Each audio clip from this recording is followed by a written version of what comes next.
Hello, everyone. This is Bob again, and today I am going to be reviewing a comic that everybody and their sister has already reviewed, and I'm going to do it too because why should everybody else get the chance to do it, but then I don't. So I'm going to be talking about Rob Liefeld's Youngblood #1. Okay, and there's a reason I'm doing it because while this book is not great, it's far from the worst thing Rob Liefeld's ever made. But it leads to my absolute favorite thing that Rob Liefeld ever made, which was Youngblood #2. And I know a lot of people tend to shit on Youngblood #2 or whatever, but I liked it. To me, that was peak Liefeld, and then it was downhill from there, and he never recovered. So I'm going to go ahead and start. And we're going to start with, we know it's a flip book, so I'm going to start with what everyone looks at as being the first side of that flip book, which is the Youngblood home team, starring Shaft, Chapel, Combat, Die Hard, Vogue, and Bedrock. Okay, later to be known as Bedrock. I don't know. A lot of people tend to shit on this cover. I'm not going to. I like it. This is. I actually thoroughly enjoyed this. All of the characters look pretty good. I know, like other people said, it was like like a jumble of colors and a mess or whatever. And in all honesty, I am not seeing it now. Yeah, we have the Liefeld trope of covering the feet up at the bottom of the page. Whatever. I don't even care about that. Feet are hard to draw. Uh, his anatomy is consistent here. This was the Rob Liefeld anatomy that we were used to. This is what we would normally get from him before it turned into some real god awful mess. Like maybe his anatomy here wasn't great, but what it is now is just the worst of the worst. But anyway, this is the cover to Youngblood #1, the first exciting issue of Youngblood #1. When we open this book, on the inside cover, we are given the list of characters for the Youngblood home team. I did something very similar to this in a comic that I drew, and I got it from Rob Liefeld. So it was something that he did that I was like, okay, this is pretty awesome. And you kind of Liefeld didn't need to do it. He actually like introduces the characters in this, even if the introductions aren't great. We know who these people are, and it was unfortunately because one of the comics that I drew, the writer, like I would try to tell him where I'm seeing issues as I'm drawing it, try to give him a heads up that this is what's going on.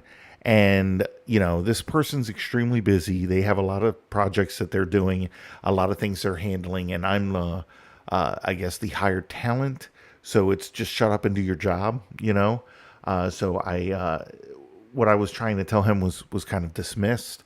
But when I finished the book and gave it to him, I knew that, once he read through it, he would see that throughout the entire book, like 30 some pages, not one character in the book had a name.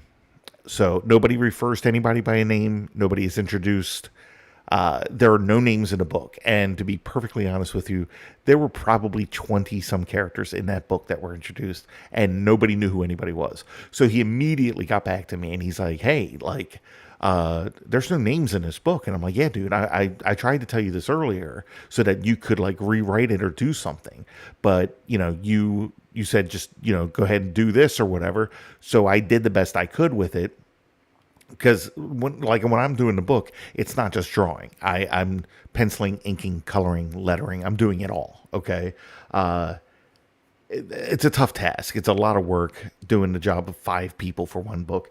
But so he was like, well, is there any way we can fix this? And I instantly remembered what Liefeld did here with the interior cover of Youngblood to introduce these characters, where you had this cool picture and you had the names of all the characters listed on there. So it was perfect. So I did the same thing. I don't know how well it translated inside the book. I tried to put narrative captions introducing the characters, but I did use this on the interior, and I thought it was a good job. Or, it was a good idea. I really enjoyed that. But here we cut to Washington, D.C., 12:17 p.m. We have Shaft and his girlfriend, I believe, walking through a mall. That tells you how 90s this comic is because malls still existed. And I know I'm going to get, somebody in the comments, oh, malls still exist. Yeah, we know that. It's kind of just a dated joke. But they're walking through the mall when suddenly somebody yells out, that there's like a shooter or something that security's like stop or whatever, and Shaft hears this and he tells his girlfriend Shelly to stay put, and it looks like he tackles some guy down an escalator and then kind of beats the fuck out of him, because like I'm looking at this guy and he is bloody as hell at the bottom of that page there. And then we have a shooter up on a balcony, and Shaft realizes that. So he pulls a pen from his pocket and he throws it.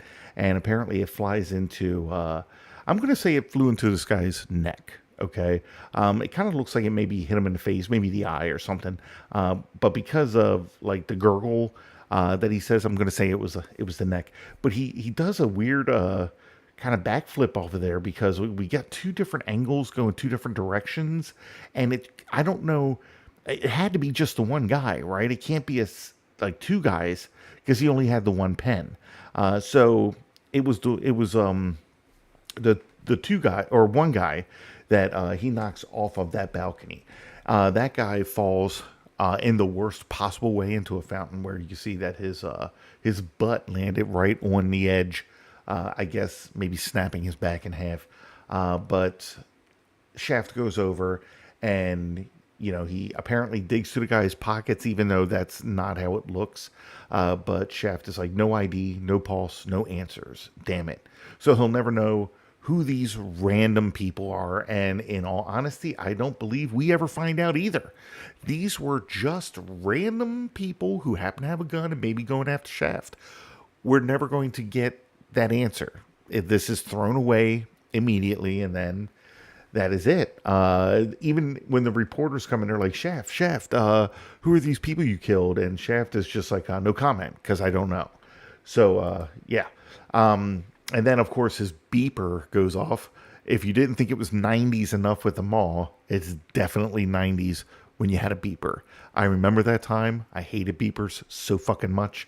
And this was the only time I remember in any of these comics that one of the superheroes had a beeper, which in my opinion makes sense, especially when you like work for the government. Okay. But Shaft is like, oops, there's a danger because my beeper's going off. So sorry about lunch, Shelly. I'll give you a call. And he runs off. And then we are introduced to Bedrock, who comes from Baltimore, Maryland. Okay. And that's his house. He's sitting there, I guess, eating a gigantic bowl of cereal. He has his mom there. I actually don't know what he's eating. Is he eating green ice cream? Is it green oatmeal? Is it pea soup? Would a young, like, I don't know, how old is he? 15, 16? Do they eat pea soup a lot? That's what kind of looks like he's eating. Or maybe some Ninja Turtle mutagen, something like that. That's, the color job there. I think Brian Murray could have said, hey, I can make this 100 different colors. Why don't I make it toxic green so that everybody questions exactly what Bedrock is eating? Okay. And of course his beeper goes off and he's like, Mom, may I be excused to go fight evil? And the mother's like, sure, honey, just be back by bedtime or whatever. And he's like, okay, thanks. And he runs off. Then we're introduced to Die Hard, who just, I guess, sits in some kind of recharger. Sits there just waiting until he's needed. And then, of course, like his alert goes off and he says, I am needed, which I think was, like, pretty obvious, but he flies off. And then for the worst introduction right here, I know what he was going for. I don't feel like it was pulled off. The dialogue is incredibly cheesy.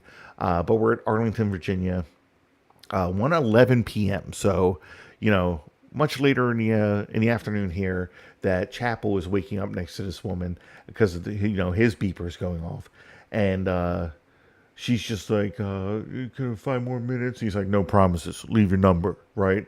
And it's like, I mean, I guess we're never gonna know if she actually left a number because again, this is never followed up on or anything. This was just an introduction to show you the Chapel does not give a fuck. Okay. Remember also later on, that we discovered that Chapel was given AIDS by the government, and he's just there sleeping with that woman. Can we say that Chapel is probably the most horrible hero in existence? And he's part of the new generation of superheroes. Okay. I just feel like I have to point it out. And we did not know this at this time. And I'm pretty sure that Liefeld didn't know it at the time either. But yeah, it comes off as that much worse now. And then we have Vogue. It's Washington, D.C., and it's 6:23 p.m. I can't understand why everybody is getting beeped at such different times. Do they not have like an alert all coming from this government headquarters to reach out to Youngblood? Like everywhere we saw them, it should be around the same time. It shouldn't be an hour difference here and an hour difference there, or 6 to 7 hours difference here. They should all be alerted at the same time. It's something that makes sense. It doesn't make sense that everybody got called in at a different time. Why are they getting beeped to begin with? Okay, but Vogue is just flipping through the city in full superhero gear. I don't know if she ever wears anything else or if she ever takes that makeup off. I've never seen it, at least not in the main Youngblood title. But she's like, I'm not at their beck and call. I'll get there when I get there. Okay. And again, you were selected to be in the government's top superhero team. And I'm just not sure why or how. I mean, again, I say that Youngblood #2 is my favorite Liefeld work. That doesn't necessarily mean it's good, but there were things that took place in there. There was a semblance of a story forming or something like that. We don't really get that in any other Liefeld book, and we never get any kind of conclusion. We never get a satisfying ending. We never get information. We never get characterization. We never get anything that any other comic provides. So it's just very weird to me. Anyway, I could trail off there and then be on this for hours just talking about this. But, for her to be so dismissive of being called in, but she's supposed to be very patriotic. At least that's what her trading card says. So I don't know. But we are now in Youngblood headquarters where Shaft is seeing Photon. And he's like, oh, so we get the pleasure of your company tonight, Photon? And Photon's just like, sir, with a question mark, because he's like, did you really just fucking do that? Were you really just an asshole to me? Because he has the question mark in the end because he's confused. Okay. Oh yeah, why is Shaft such a dick? Okay. And then we get this, I think, pretty damn cool shot of all of the Youngblood home team here. But he's telling Vogue that she's late.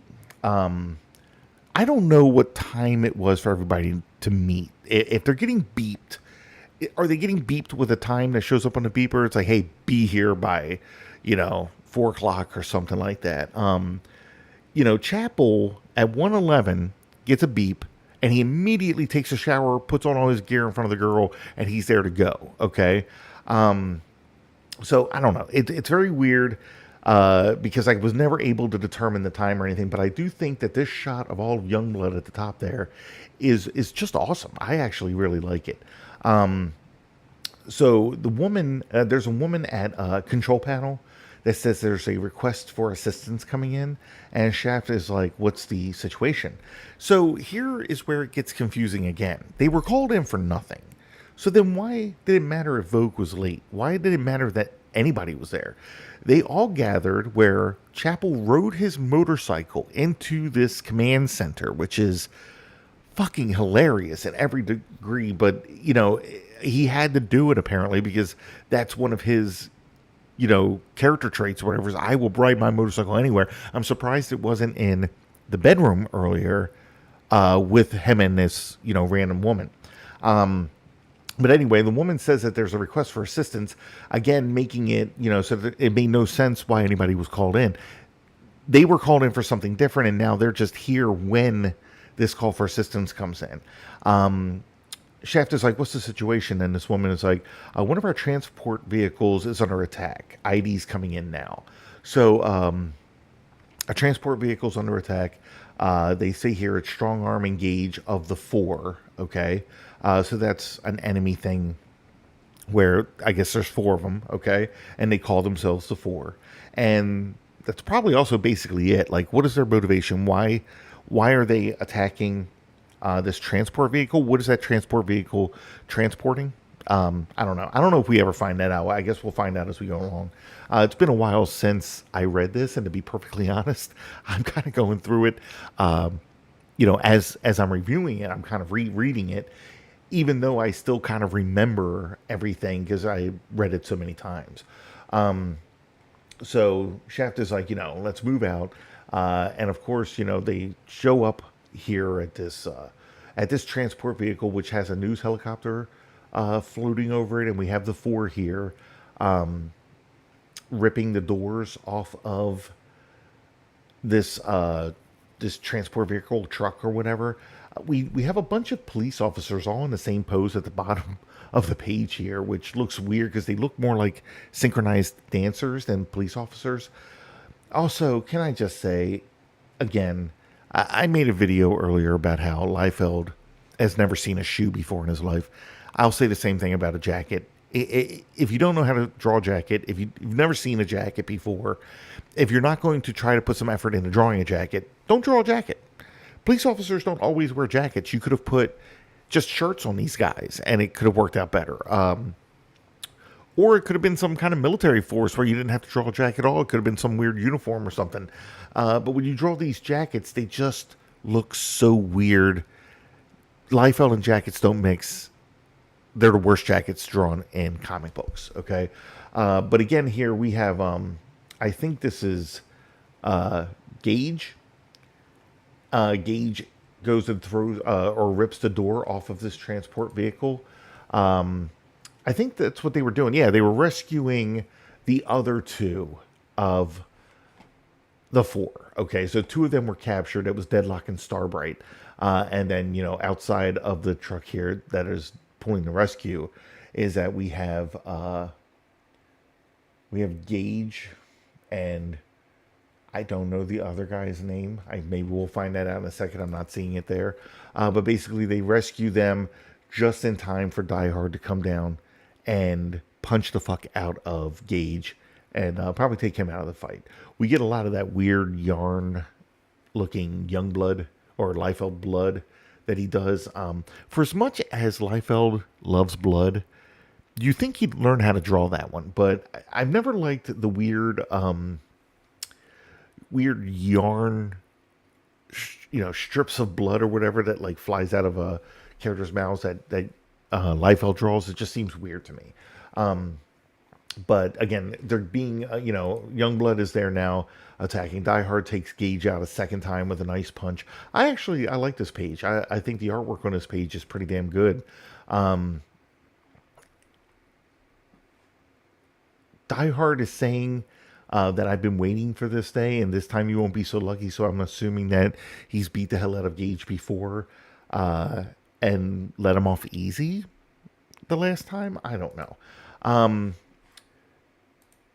And then we are treated to a page of Youngblood, the force of Youngblood here.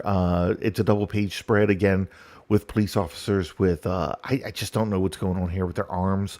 Why they're always like standing in this position or whatever. The jackets are horrible.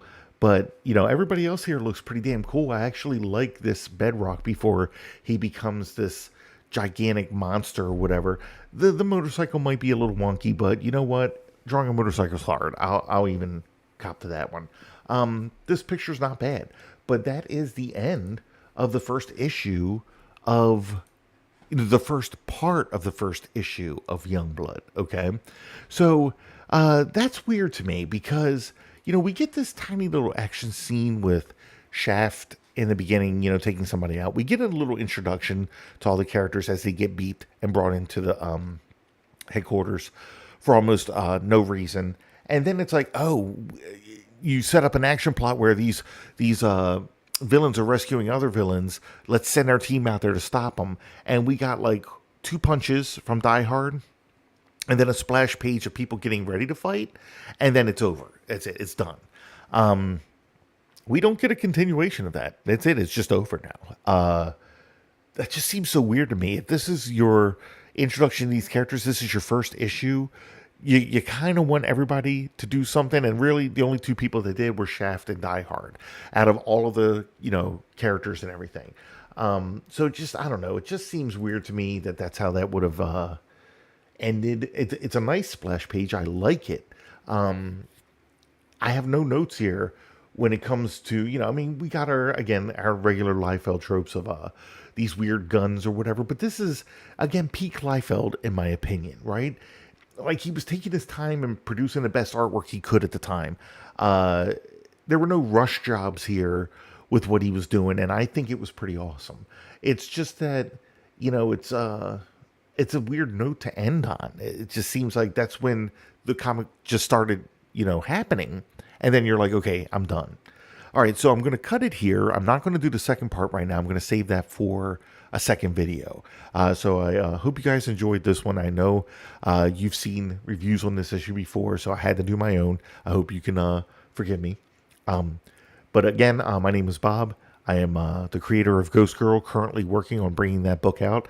If you liked this video, please hit like. It helps my channel grow, and I'm a comic book artist trying to get his name out there. If you want to see more videos like this, please hit subscribe. I want to thank you guys for watching, and have a good day.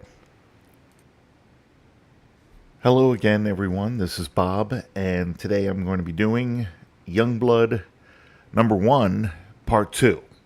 So I've somehow managed to turn Youngblood #1 into two different reviews, even though in reality we're getting two different comics. So today this one's going to be the away team. And, I did the Youngblood #1 yesterday for the home team.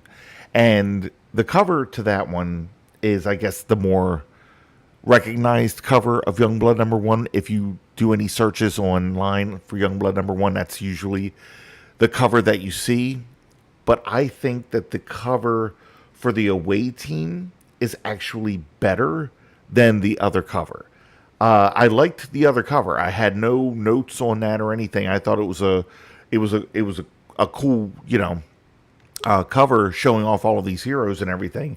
The other one somehow looks more intense. You've got people flying around and everything. I don't know. It looks like there's more action involved with this cover, and I like it. I think Sentinel looks pretty badass right there. Cougar looks kind of cool. Photon.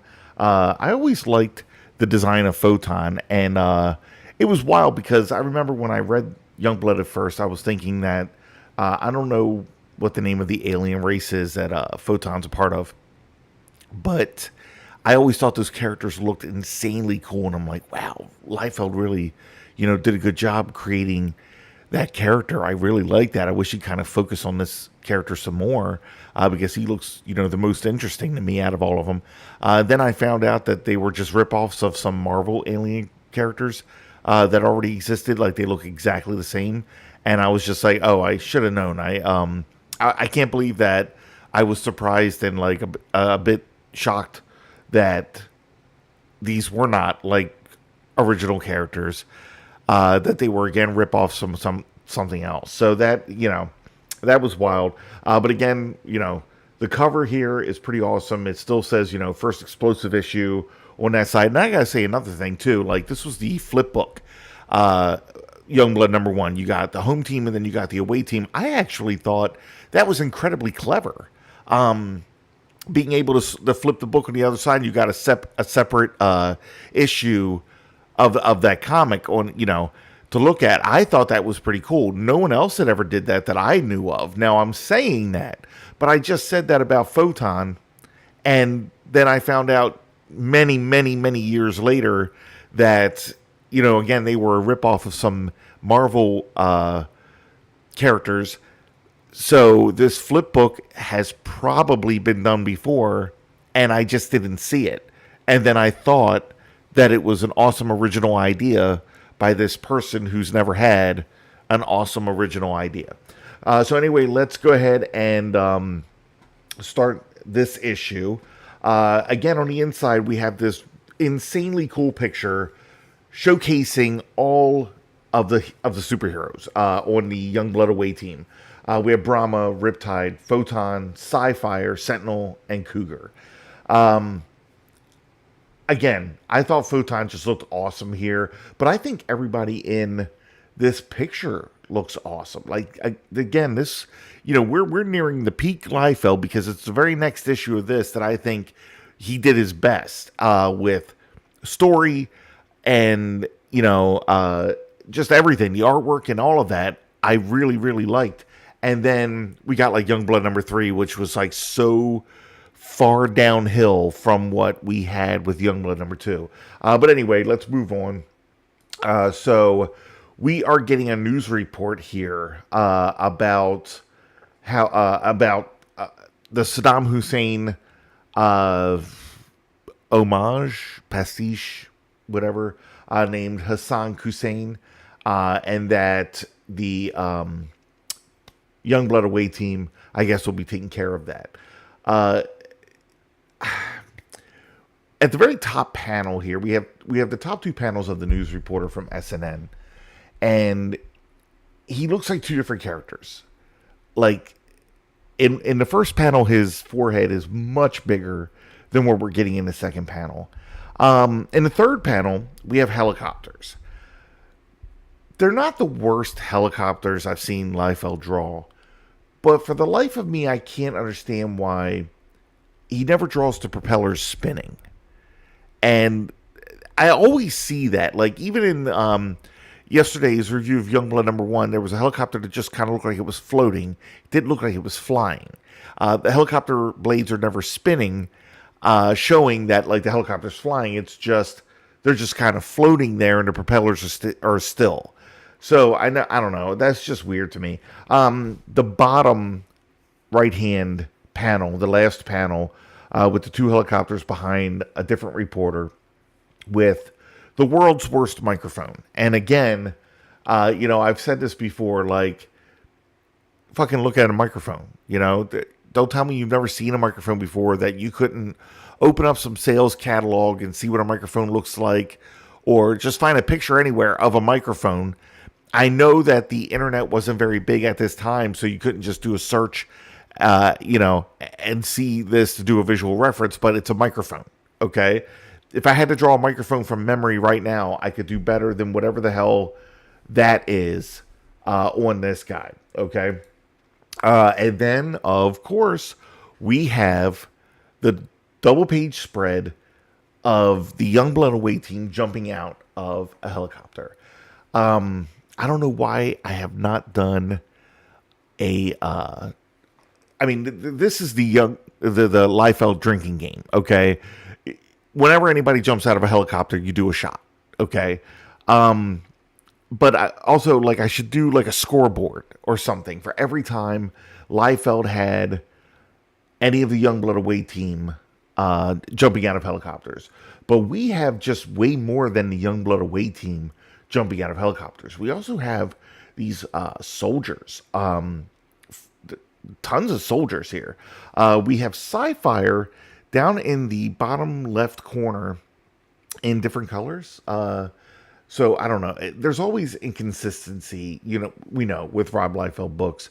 But I'm going to say this. It's kind of a shame because these helicopters, these are the same helicopters that we were seeing on page 1. But if you look closely, they're more defined. They have like weapons on them. There's much more detail. The propeller blades are still not spinning. So they're still just, I don't know, falling out of the sky or just floating or whatever. But they look a lot better. So again, if you go one page, you flip a page in a Liefeld book and everybody looks different. Everything looks different. It's very hard to determine if we're still on the same thing, if we're still looking at the same thing, because nothing ever looks the same. Now, of course, we can say that right here about Combat, right? Everybody has pointed out how Combat, number one, look how huge this bastard is for being in the background, okay? Doing some weird squat as he's falling, because, he doesn't really look like he was jumping out of a helicopter. He looks more like he was squatting to take a shit. His foot, there are 2 feet here for Combat. One that's coming out from behind Sentinel. I don't know. It just looks weird because I just feel like Liefeld could have brought his leg down in a different angle so it just wouldn't, I don't know. it kind of looks like Sentinel has a tie on, a yellow tie that's kind of hanging down or whatever as he's flying. But we see here that Combat has, you know, these shoulder blades. It's kind of like two shoulder blades because there's like something underneath the shoulder blade, but I don't think that was supposed to be gold. I think it was just supposed to be blue. He's wearing the helmet. He has this one big rifle here, and then we're going to see that, of course, all of that changes panel to panel. Hassan Hussein's soldiers down in the bottom right hand corner, they, I don't know, they look weird, right? They don't look like they should be the soldiers for, somebody. I don't know. The colors and everything. It just doesn't seem like, I don't know, that it would work. They're saying something, and you have the brackets around there, I guess, stating that they're not speaking English. Okay, but it says, "God save us. What is the enemy sending now?" Okay. Aren't they just the enemy? I guess the enemy sending the enemy. Anyway, so again, here we have Combat falling again. Now he has two different shoulder blades. The helicopters are a different color. The helicopters don't have the same weapons. They don't have the wings on the side. But the one consistency is that the propeller blades are not spinning. Those helicopters are just floating there. It's a very tiny helicopter. And we have another guy that apparently jumped out of that helicopter too. We have Youngblood crashing down on the enemy soldiers here. But we don't have the enemy soldiers or the soldiers that were jumping out of the helicopter with Youngblood away team. Like, we have that. There's one guy in the background, right? Okay, but there were tons of them that were falling down. So we're already reaching a point where things are going to, change panel to panel here, okay? And you can tell this because, like, we go up to the next panel here where Cougar is saying something, right? He's like, "Combat, you'll find in briefings, never do," which I guess, was what the response to Combat's briefings didn't say there would be this many, okay? Now, we see it's Sentinel here flying past him and knocking down a couple of soldiers. And then when we go down to the next one, we see Combat and Cougar, okay? And there's a soldier, like, falling down behind them. And there's a soldier that got hit and is going. I'm thinking, because if you looked at the previous page and then you look at this page, that the colorist, Brian Murray, got a little confused because Liefeld was doing the generic soldier technique that he usually does, where he just draws everybody in the same outfit. So the good guys that were jumping out with the away team looked like the bad guys. They were just different colors. So then Brian Murray wasn't sure what to color the soldiers when he would see them. So it just seems to me that this soldier that's behind Combat and Cougar, since they're not facing him, would have been a soldier that was on their side, but he was not colored correctly. And because we had so many of these green soldiers flying out of the helicopters, and now they just all seem to have disappeared. Now it's just Youngblood versus the bad guys. We see that Combat changed again. His arms are metallic when they weren't before. The shoulder blades are gone. He doesn't have shoulder blades anymore. I think Cougar launches himself. Now, I will say this. I do very much like this picture of Cougar. His face is weird, but this was good. Like, this is a good, angle that he was able to do with him, making him look like he jumps. The speed lines are pretty damn cool and everything. We know that's another Liefeld trope, but I actually like that, okay? I think this page looks pretty awesome, okay?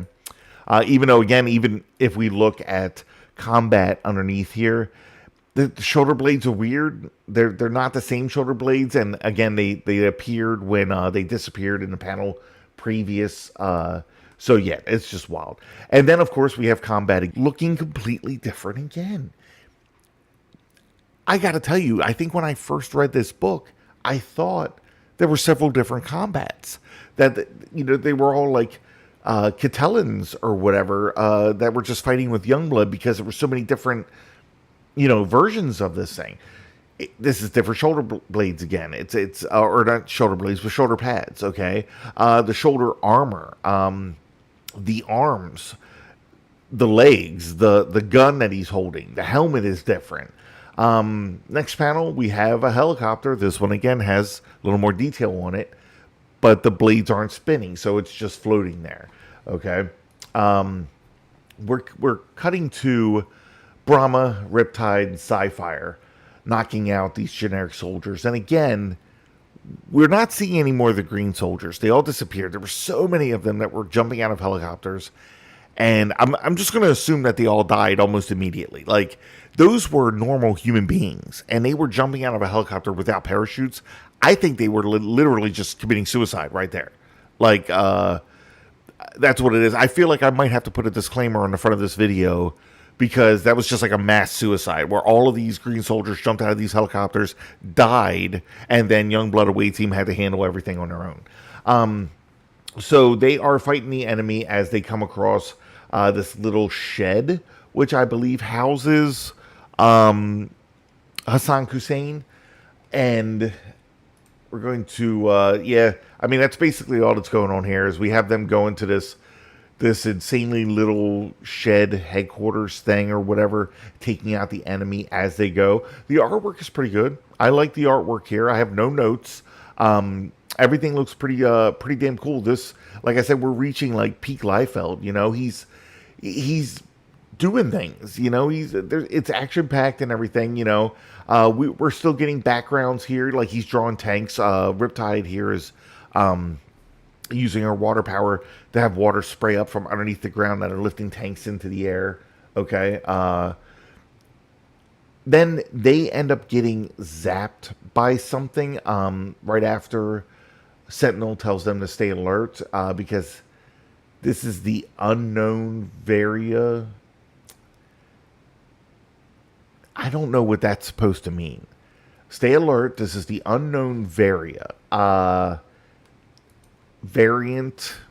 Variation. What was he going to say? I don't know. That's weird to me. I had never picked that up before. Yeah, so it's weird. I don't know. But anyway, they end up getting zapped, which is a very cool image here. We got a lot of like Kirby crackle in the background here, showing that they were like electrified or whatever. Then on the bottom panel, we see that they are going to fight a giant robot. Okay. This is. Are they inside the building now? I'm assuming they're inside the building. I never saw where they went inside the building. I don't know. I'm looking back on the pages now. I'm not seeing it. They didn't say they entered it. There's no narration or anything, but we go inside where everybody got hit, and there are curtains flying. So I can only assume that these curtains, like, they're inside of the building now, possibly. I don't know. But there are like two giant robots and look like some more enemy soldiers there that I think Sci-Fire takes care of, even though it kind of happens off panel. And we have Cougar in combat fighting a robot as well. Now, I don't know. Is Cougar in combat, did they go into the house too? The lack of backgrounds tend to fuck all of this up. Like, you can't tell exactly what's happening. Combat and Cougar were fighting soldiers. And now they're kind of magically fighting robots right when Sci-Fire and Brahma and them are fighting robots. So, I don't know. You don't see Cougar in combat in the same pictures with Sci-Fire and them, so I don't think that they're in the same area. So it's very hard to tell. Like, I know they were all fighting in the same battle here, but it looked like Combat and Cougar went off, separately, while the rest of the team were doing something else. Well, anyway, Combat comes in, again, everything changing on his outfit, panel to panel. It's wild. It's crazy. Okay. He takes that robot out. And then, of course, we have a, pretty damn decent picture of him hanging over the robot that he just beat the hell out of with another outfit change. So I think he does more outfit changes than Cable did in X-Force. Cable was out there to change his outfit all the time. And then Combat was like, you know what? If I'm going to go back into battle again, I'm going to put my helmet on this time. I may have to find another robot, I guess. Now we cut back to Sci-Fire, who is here with Hassan Hussein. I guess that's what was going on. He was in front of Hassan Hussein there with these robots. Even though if you look at those people from that page, they don't look anything like that. But we have him here in front of Hassan Hussein, who keeps begging please while Sci-Fire monologues at him. And then Hassan Hussein is like, money? You want money? I'll pay you money. And I don't know. It looks like... So Sci-Fire uses his psychic ability to blow up the brains of the robots? The robots have brains? Is it telekinesis or telepathy? Is that what's going on with Sci-Fire? I feel like every time I've seen Sci-Fire, it has something to do with somebody's brain. I don't see him lifting other objects or anything. Like, he could have picked these robots up with his mind and threw them somewhere. But I'm getting the impression that, like, the thing he does is more of a telepathy thing. So, I don't know. He explodes the brains of the robots, because robots have brains, I guess. And then he blows up Hassan Hussein's head, where we get this. So that's another thing I didn't like. I said in the other one that, the way that Liefeld draws blood, it just looks like chunky strings or something. It doesn't look like liquid, okay? He just puts random lines there or whatever and says, okay, this is blood. But then Brian Murray goes behind him and tries to color the black ink just to add red to it, I guess, to clarify it more that it was blood, He doesn't do like an ink spatter with a toothbrush or anything like that, or a card to give us what would look like, like a more realistic kind of blood spatter. We just get this weird, like, red-black yarn or something like that loop here. But he blew up Hassan Hussein's head. Apparently, he has, the bits of Hassan Hussein all over him and everything. And that's when Combat and Cougar come in. So apparently, Combat and Cougar were with these guys, since they were the first to enter this room right after Sci-Fire. Or is it that they just got there right after... I don't know. So I guess maybe they were following along. I don't know. Again, with no backgrounds, it's very hard to tell. And this is a Liefeld book that has the most backgrounds. So my confusion's always, there. But they're like, he did it again. This guy's always exploding heads everywhere. And then, they're going on with this until, Sentinel comes in and he's like, oh, no, you didn't. Oh, you did. And he's like, I know. They're trying to make this a wacky thing. But these are supposed to be like, again, these heroes, government heroes, superheroes that, this, I don't know. It just doesn't play right for what they're supposed to be. The fact that he did this thing that's supposed to be shocking, that he blew the head off of this guy or exploded it or whatever. And then everybody's kind of like, oh, that's gross. He did it again. And Sci-Fire's just sitting there like there's nothing wrong with it. Sci-Fire is psychotic. And again, I think that's, we don't get that. So I never read Team Youngblood, which I guess focuses on the away team. And that's where Sci-Fire is. So I'm assuming that they ended up locking him up because I had to read like Youngblood number 5. And Youngblood number 5 is where Sci-Fire comes back in and takes out Darkthorn. Or at least gets him to run away. And I remember certain characters saying that, they'd rather have Sci-Fire locked up. They don't want to release him or something. Why was Sci-Fire even there if he was like, I don't know. I think he was wearing like a power dampener. Again, it's all confusing. Nothing was explained or anything, and that's what we're getting here. But then we have Sentinel saying, okay, we'll phone in the cleanup crew, and we're gone. And then we have a USA Today front page thing about how Hussein's terror ends in suicide, that he somehow exploded his own head. And I'm assuming that's what the Kerplash is at the very bottom here underneath. What that was them making a joke about him exploding his own head. So that's it. That was Youngblood number 1, part 2. I mean, again, we're getting introductions to the characters. Although we're not getting great introductions. Like, we're kind of seeing that they have a little bit of power. I guess in like Sci-Fire's case, we're seeing a little bit of characterization that he's kind of the psychotic one. I guess each team gets one because like on the home team it would be Chapel, because there's no way you could look at Chapel and say, okay, this guy's a hero. Okay, it's just not a thing. But anyway, that was Youngblood number one. So I will be doing Youngblood number two very soon. If you guys like this video, please hit like. It helps my channel grow, and I'm a comic book artist trying to get his name out there. If you want to see more videos like this, please hit subscribe, because I tend to bring one out every day for the most part, even though I've been slipping up a little lately. Starting work back up again and everything, I have to do some better time management. But again, I want to thank you guys for watching, and see you next time. Okay, everybody, hello, this is Bob again. I know it's been a little while. I took a little break because I had things I wanted to take care of and things I wanted to do. But we are back, and today I'm going to be doing the book I've been talking about for a while, which is Youngblood number two. Okay.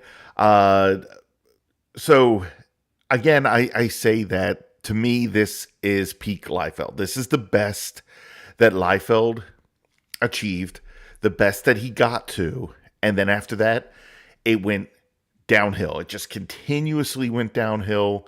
But also by saying that this is the best that he's done, it's by no means perfect, even though this is the one that I enjoy the most. There are problems. Okay, there's going to be problems with anything. And I don't want to be like too nitpicky with it, but I'm going to point out things that like always bother me or something like that. Or, we're going to talk about, the story, because Liefeld's not the best writer. But art-wise in this book, I am 100% invested. I thought he did great when it came to the art. There was no talk, there's nothing bad for me to say too much about. There's one thing I'm going to point out, and it's just something that always sticks to me when I see it, and it kind of bothers me, but whatever. Again, this is still some of his best artwork. So I actually love the cover here, but we're on Youngblood number two. And in Youngblood number one, I think we were introduced to like 12 to 15 characters, okay, between a flip book of two different stories with the home team and away team. And we learned almost nothing about those characters whatsoever. So now we're going to have another character introduced. So that's great. I can still barely keep up with the names of these characters or whatever, but we have Prophet here on the cover. I think definitely not the Jake Gyllenhaal version, I guess, because I think at some point there's supposed to be a movie. I don't know. I think I've heard that for years. I doubt it's ever going to happen, but okay. But the cover is pretty good. I like the artwork. Actually, I like the coloring on here. I'm not the biggest fan of Brian Murray, but this book, this one, Youngblood number two, the colors, I felt like they were on point throughout this whole book. So let's go ahead and dive in. We're going to start here with the Executioners. I'm sorry. I meant the Berserkers, okay? I'm sure you guys all know the story of Liefeld working at Marvel doing X-Force, and he said he just wanted to do his own thing, and he creates the Executioners, a giant X on there, because he's working on an X title. He's got X on the brain, and there's nothing else that's going to come out of him except for X-Men stuff. And he creates the Executioners, and then Marvel like threatens to sue or whatever unless he, changes it. Now, we never got that book. I don't know if that book has actually ever been drawn. I know that a Berserkers comic came out later, drawn by Dan Fraga, and it was like one of the worst things I had ever seen. But it took a while before like that even came out. So did he just draw a cover and then put out ads for a comic book that was never written or drawn yet, and then maybe just reused the characters in this book? Or did he, and this is something I think he does a lot that I don't think other people point out. I think like throughout his career, he will just randomly draw things that he wants to draw. Like something he thinks looks cool, people fighting these characters or whatever, and then he just tries to find a way to put those pages in a book. So that's usually why I feel like the story never lines up or whatever, or, nothing ever matches the thing before. It's because it was a bunch of random drawings that he thought was going to be cool. And he was like, okay, I've got all these pictures here and I need to fucking do something with them. So I'm just going to put them together and call it a book. And I'll just write some dialogue over everything and try to hook it all together. Whether it works or not is. So that's a possibility that this was also the same thing. Like he had pictures drawn of the executioners, like he had pages drawn of it or whatever, and then when he was like, okay, I can't use this now, I'm just going to throw this into the pages of Youngblood. That's a thing that could happen here. But we starting from like the top and working down, I guess we have Gray, and then we have Cross wearing the red with the white X on there, and again, we know that's supposed to be for the executioners, and supposed probably like an X title. Okay. Oh my God, we have the woman in back whose name I can't remember, and hold on a second, I'm gonna find out right now. Psy Storm. Her name is Psy Storm. I guess she does a storm of psychic energy or something like that. We have Battle Axe, and then we have Wildmane. Okay. And I love the picture. I think the artwork here is awesome. I love the characters. I love the way they look. I love the colors on them. Battle Axe is a little weird. Like he could have learned to draw Battle Axe a little better, but whatever. Again, But I'm going to point out another thing in this as we go along here, because this page has a background on it. And I think, it looks great. And I think as a kid, when I first read this, I was just like, holy shit, Liefeld's picking it up a notch. Like he's putting in backgrounds, he's doing the fucking work, and he's doing better than he ever did on X-Force, in my opinion, right? Okay, so we're gonna flip the page, and they're running down the hall. They're talking about getting to a crash tunnel, because if they don't get to the crash tunnel, then they're gonna be killed. And Wildmane is like, that's not gonna be a problem, because the disciples or whatever that we're fighting, they aren't worth anything. We could just tear through them, which is usually what it is. There's nobody that's worthy of fighting any of the guys that Liefeld creates. That's just a Liefeld trope. Okay. But it does, this page works well as an introduction, because everybody is being introduced to, they're doing this in the dialogue and everything, and you're getting everybody's name, and you're getting a little cool picture of them and all this. And I think I stated before that I had actually worked on a book that I drew, and when the book was finished, I had to tell the writer, like, hey, there's no names in here. Nobody calls anybody by any name. Nobody is introduced. So none of these characters have a name, and it was a thing. So Rob Liefeld took care of that, and he took care of it in a pretty good way in this, and had action going on. So it was exciting while you're learning this. You don't really know anything about the characters, but you're getting a bit of an impression, And then on the next page, we're seeing that they find the person they were looking for, which is Kirby. And we know that this is a Jack Kirby tribute. I feel like this whole book ended up being a Jack Kirby tribute.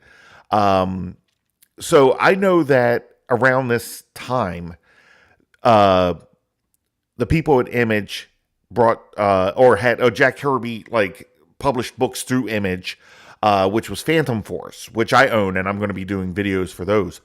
And that, sadly, was my introduction to Jack Kirby. I had never read anything Jack Kirby before that, and I have to be honest, as a kid, when I would see Jack Kirby artwork, that's not the artwork that was standing out to me. Now, as an adult, somebody who's matured and who's an artist can look at it and say, holy shit, this was like the greatest shit ever done.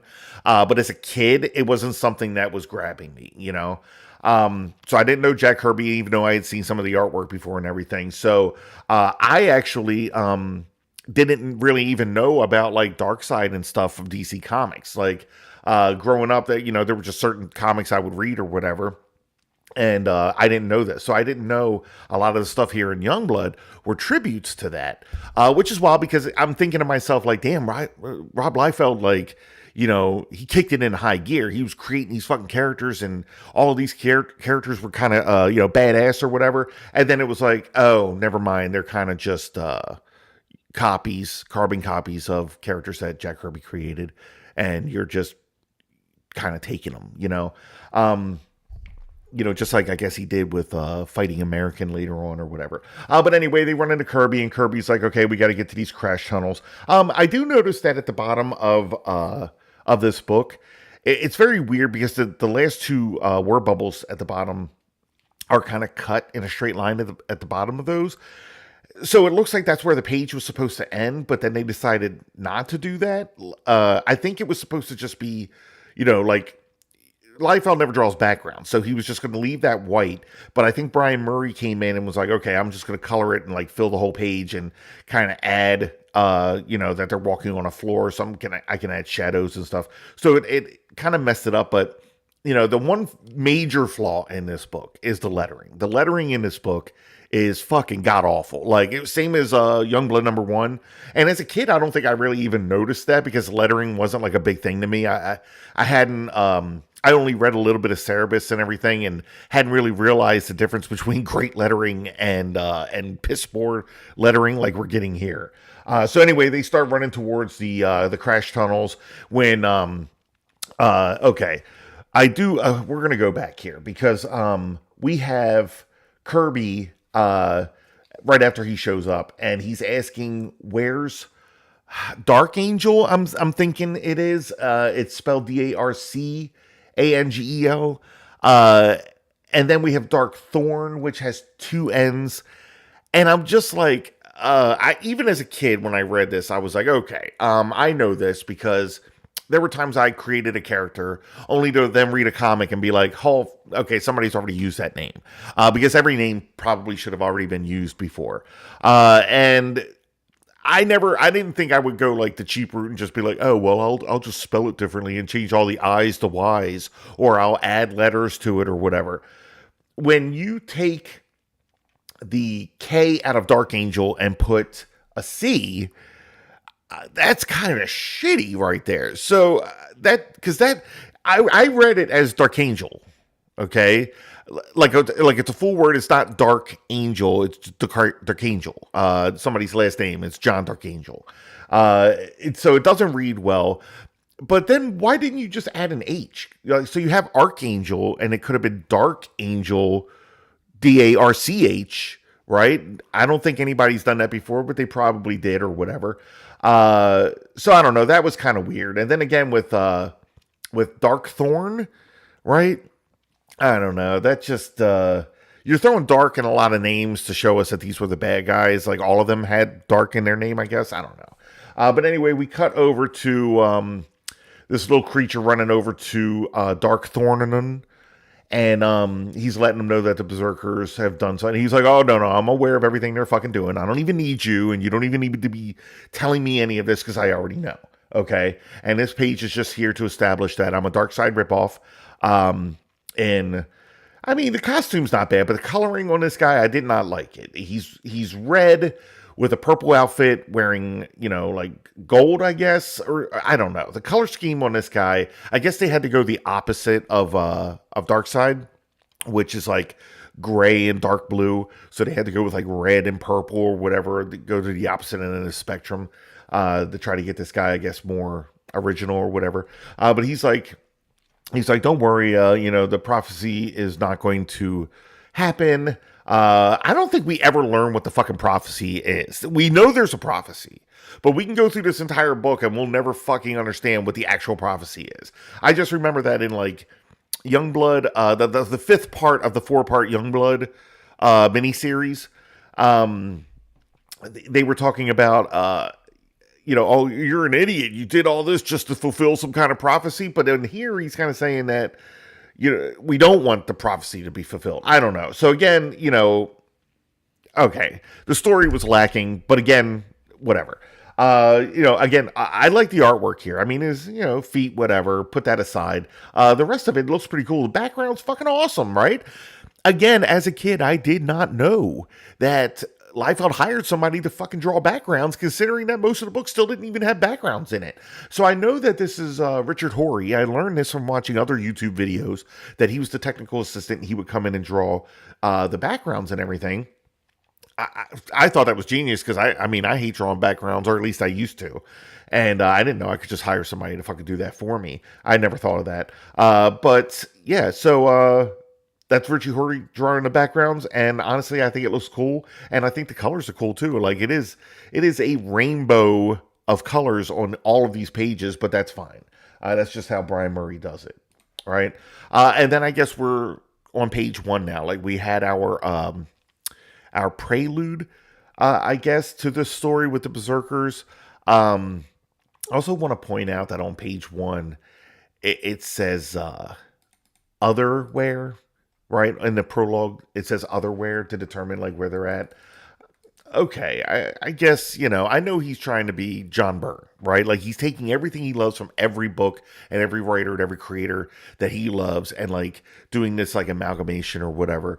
Um, but I gotta say, with his books, you might want to be a little more specific, because we need to know in order for things to work out. Like, tell us they're in Dimension Z or whatever and fighting Dark Thorn, and they got to get to a crash tunnel to come back to our dimension, so that we know like what the fuck is happening. Because honestly, we're never gonna get that from the story or whatever. But anyway, so we're on the next page here, with the title of Prophecy. Okay, we're in Berlin, East Germany. Okay, and we're getting some dialogue from characters. Can I just say, I actually really appreciate this page when it comes to the coloring. Okay, it's just Prophet's face. It looks pretty good, right? He's wearing a stupid boxing sparring mask like Shatterstar or whatever. Who cares? But I got the impression he was underwater and it wasn't from the bubbles. He's colored here, but then there's like an overlayer of the blue. And you don't see that a lot. Like, I don't see that a lot when I'm looking at anything. They won't even do it on the next page where we see a full body of Prophet in a water tube or whatever. But here I saw it and I'm just like, okay, this is when, they were doing these digital colors or whatever, or they're trying to. And I thought it fucking looked good. But anyway, they're talking about how, this guy is 80 years old and apparently he is in something called a cryogenic animation chamber. All right. Again, I don't want to be nitpicky, right? But that's just a fucking word salad. Like, that doesn't mean anything, okay? You took a couple of different things and fucking mixed it together, but didn't do it where it worked, okay? We could have had a cryogenic chamber where he was frozen, or we could have a suspended animation chamber where he's, not alive. He's kind of put near death or whatever and then held in place, okay?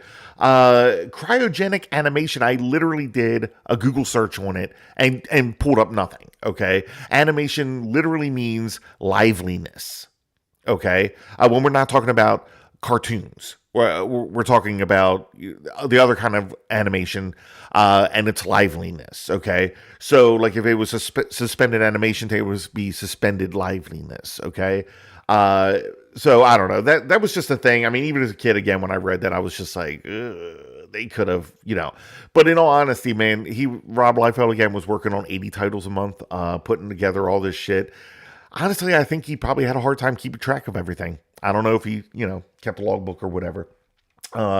We cut to the next page. It's a double page spread that we're gonna turn to the side. Okay. And I fucking love it. Again, as a kid, when I turned this page, I was 100% invested. I was just like, look at this. The characters all look badass. I'm loving all of it. Okay. Whether or not the scientists in the background are that much taller than Sentinel, maybe they're standing on something, I don't give a fuck, right? The backgrounds were awesome. Everybody looked cool. I think it's weird that you would put somebody in suspended animation in full armor, but whatever. You want him to look badass, he looks badass, okay? So I have no notes on this page other than, they're just telling the story of John Prophet and that he's 80 years old. And he was put in this suspended animation cryogenic freezing chamber, and that's where he's stayed. And they found him, and the technology that's in this is so much more advanced. We turn a page, and we're getting the full story of John Prophet. Like, apparently, I guess they kept all this data, records of everything that took place in this technology, in this secret, chamber or whatever, that was developed by Dr. Garnet Wells, right? So Dr. Garnet Wells is the one who created John Prophet, and a lot of the other technology here that apparently is so far advanced now. I believe that what took place is like maybe Garnet Wells was from the future or something. I can't remember. Maybe it was explained somewhere and I don't remember, but I know that like the disciples were supposed to be coming back from the future to like take over the past or something. I don't know. Again, artwork here is awesome, but this is a page where a couple of little things stand out to me. Um, the glasses on the scientist here is a little wonky. Whatever, not nitpicking.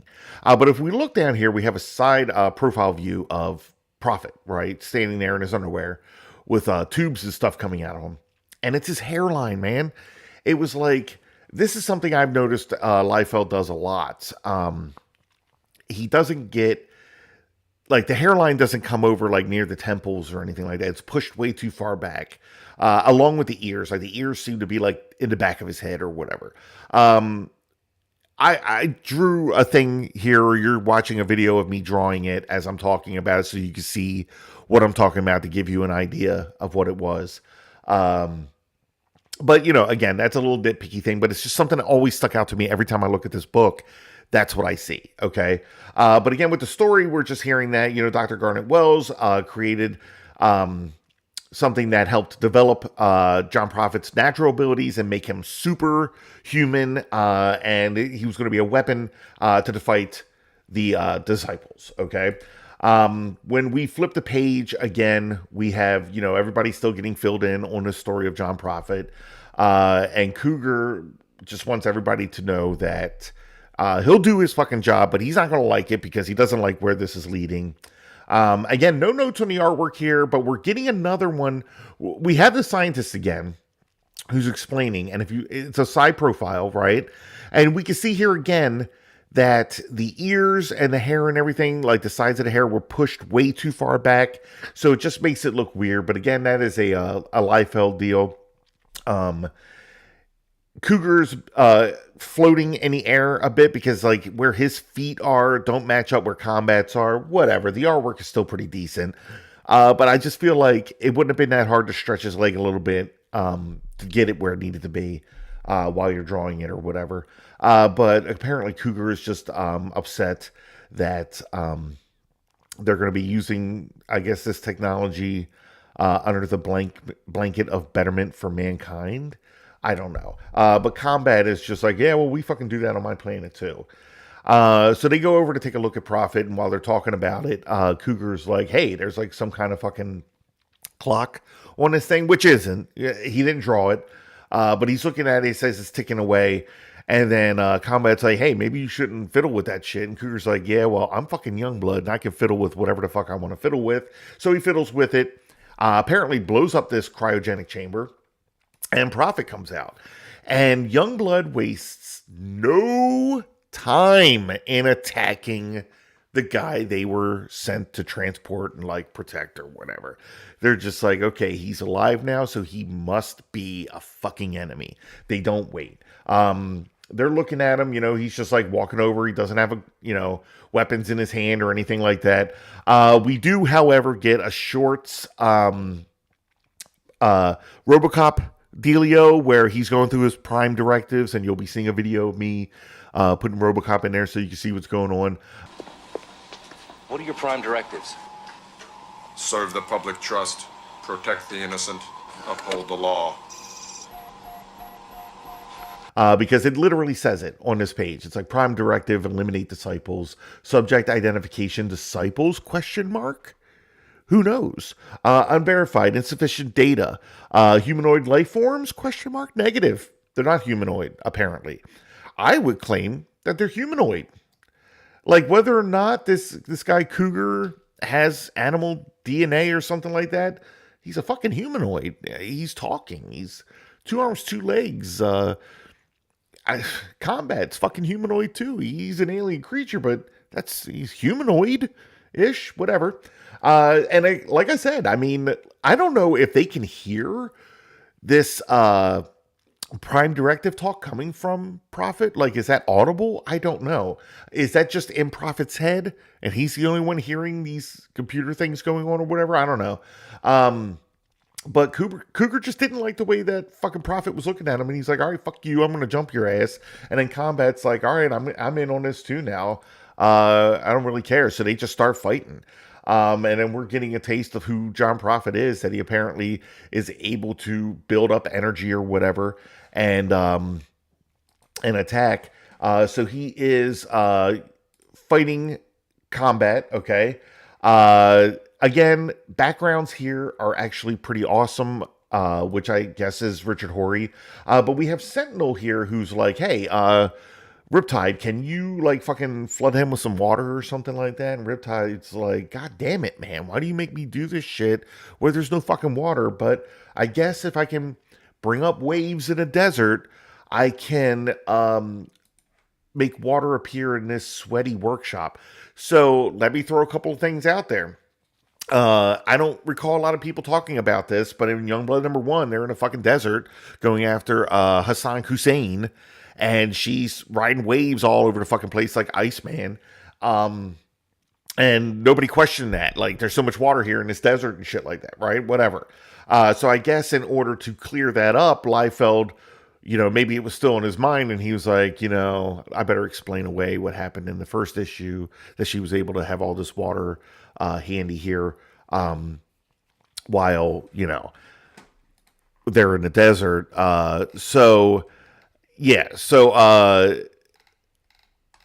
But now she's saying that she's doing it, because there's sweat in the workshop. Everybody's fucking sweat is what is allowing her to use this power, because she's pulling it up from the floor. But now are you telling me she just collected all the sweat that dripped on the floor or something like that in order to get this water to hit Prophet, which doesn't look like it did anything, by the way. It looked like it splashed him.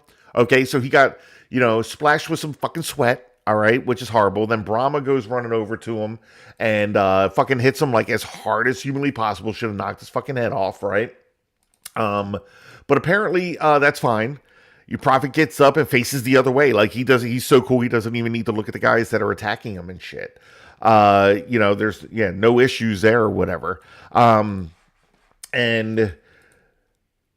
he takes out a couple more people or whatever, and we have Sci-Fire here, so apparently the disciples burst in, okay, and kill this doctor.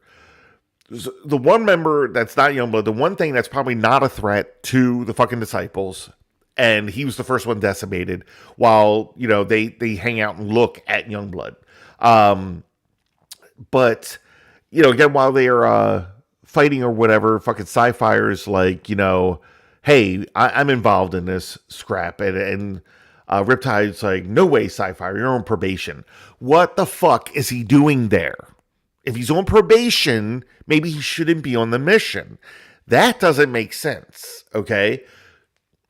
But sometimes I think Liefeld did it so that we wouldn't forget that Sci-Fire exists, but then we forget that he exists. Like, he just appears in the 5th part of the 4-part miniseries of Youngblood, the conclusion that took place in a different title.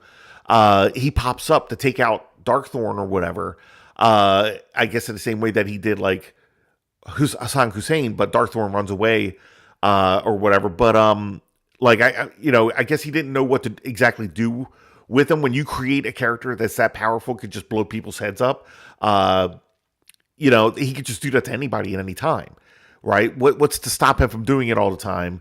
But again, why did you bring him on this mission if he's on probation? Shouldn't he be back at Youngblood HQ playing some video games or something? Or maybe in a jail cell, They have to put him in a power dampening cell or something like that to ensure he's not going to blow everybody's heads up because he's a fucking psychopath. But anyway, the disciples come in, and now Prophet's like, oh, this is what disciples look like. I feel like I probably should have known that, but didn't.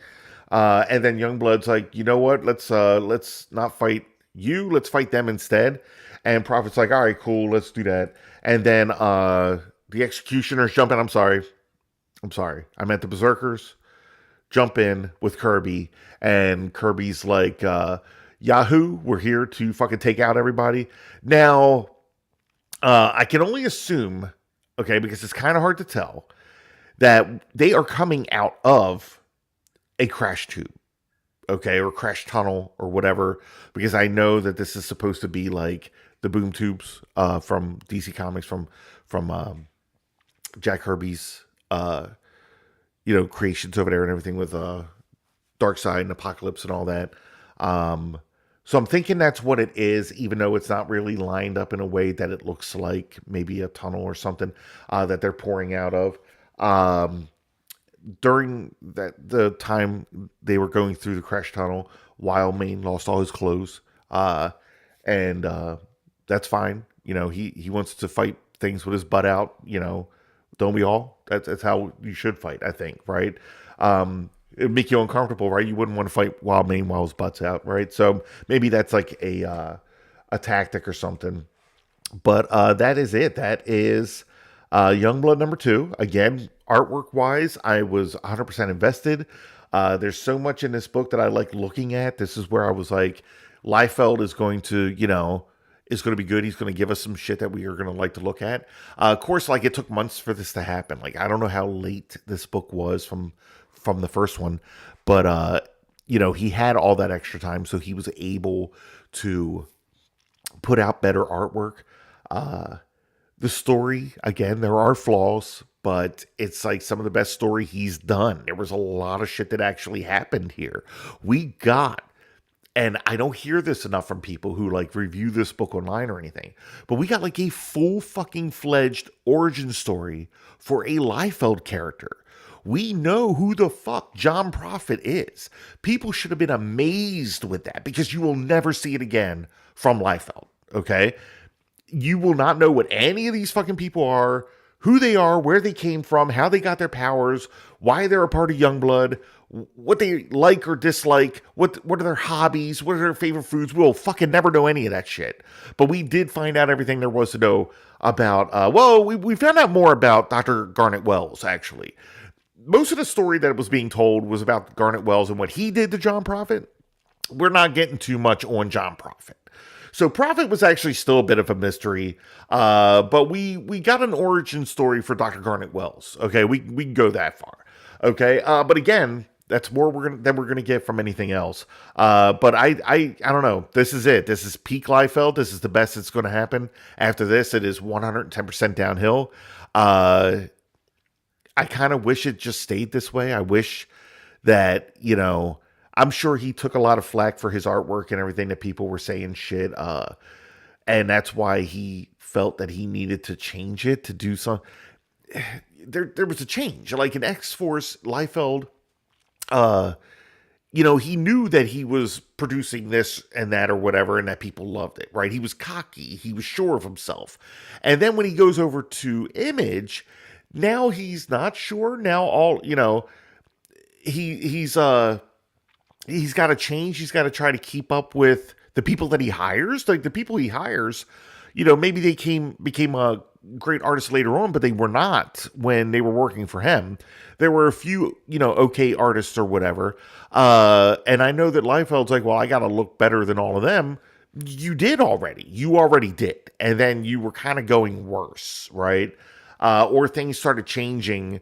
I don't know. Like it was kind of better when Mickey inked, but not really. I don't know. It's just a very weird change, and I'm not sure why it took place, because if he continued down this path, I feel like I would have continued on with Youngblood, and I would have enjoyed it. But anyway, guys, I want to thank you for watching. Sorry again for taking a little break. But if you like this video, please hit like. It helps my channel grow. And if you want to see more videos like this, I promise you I'm going to be bringing out more. Go ahead and hit subscribe. All right, guys, until next time.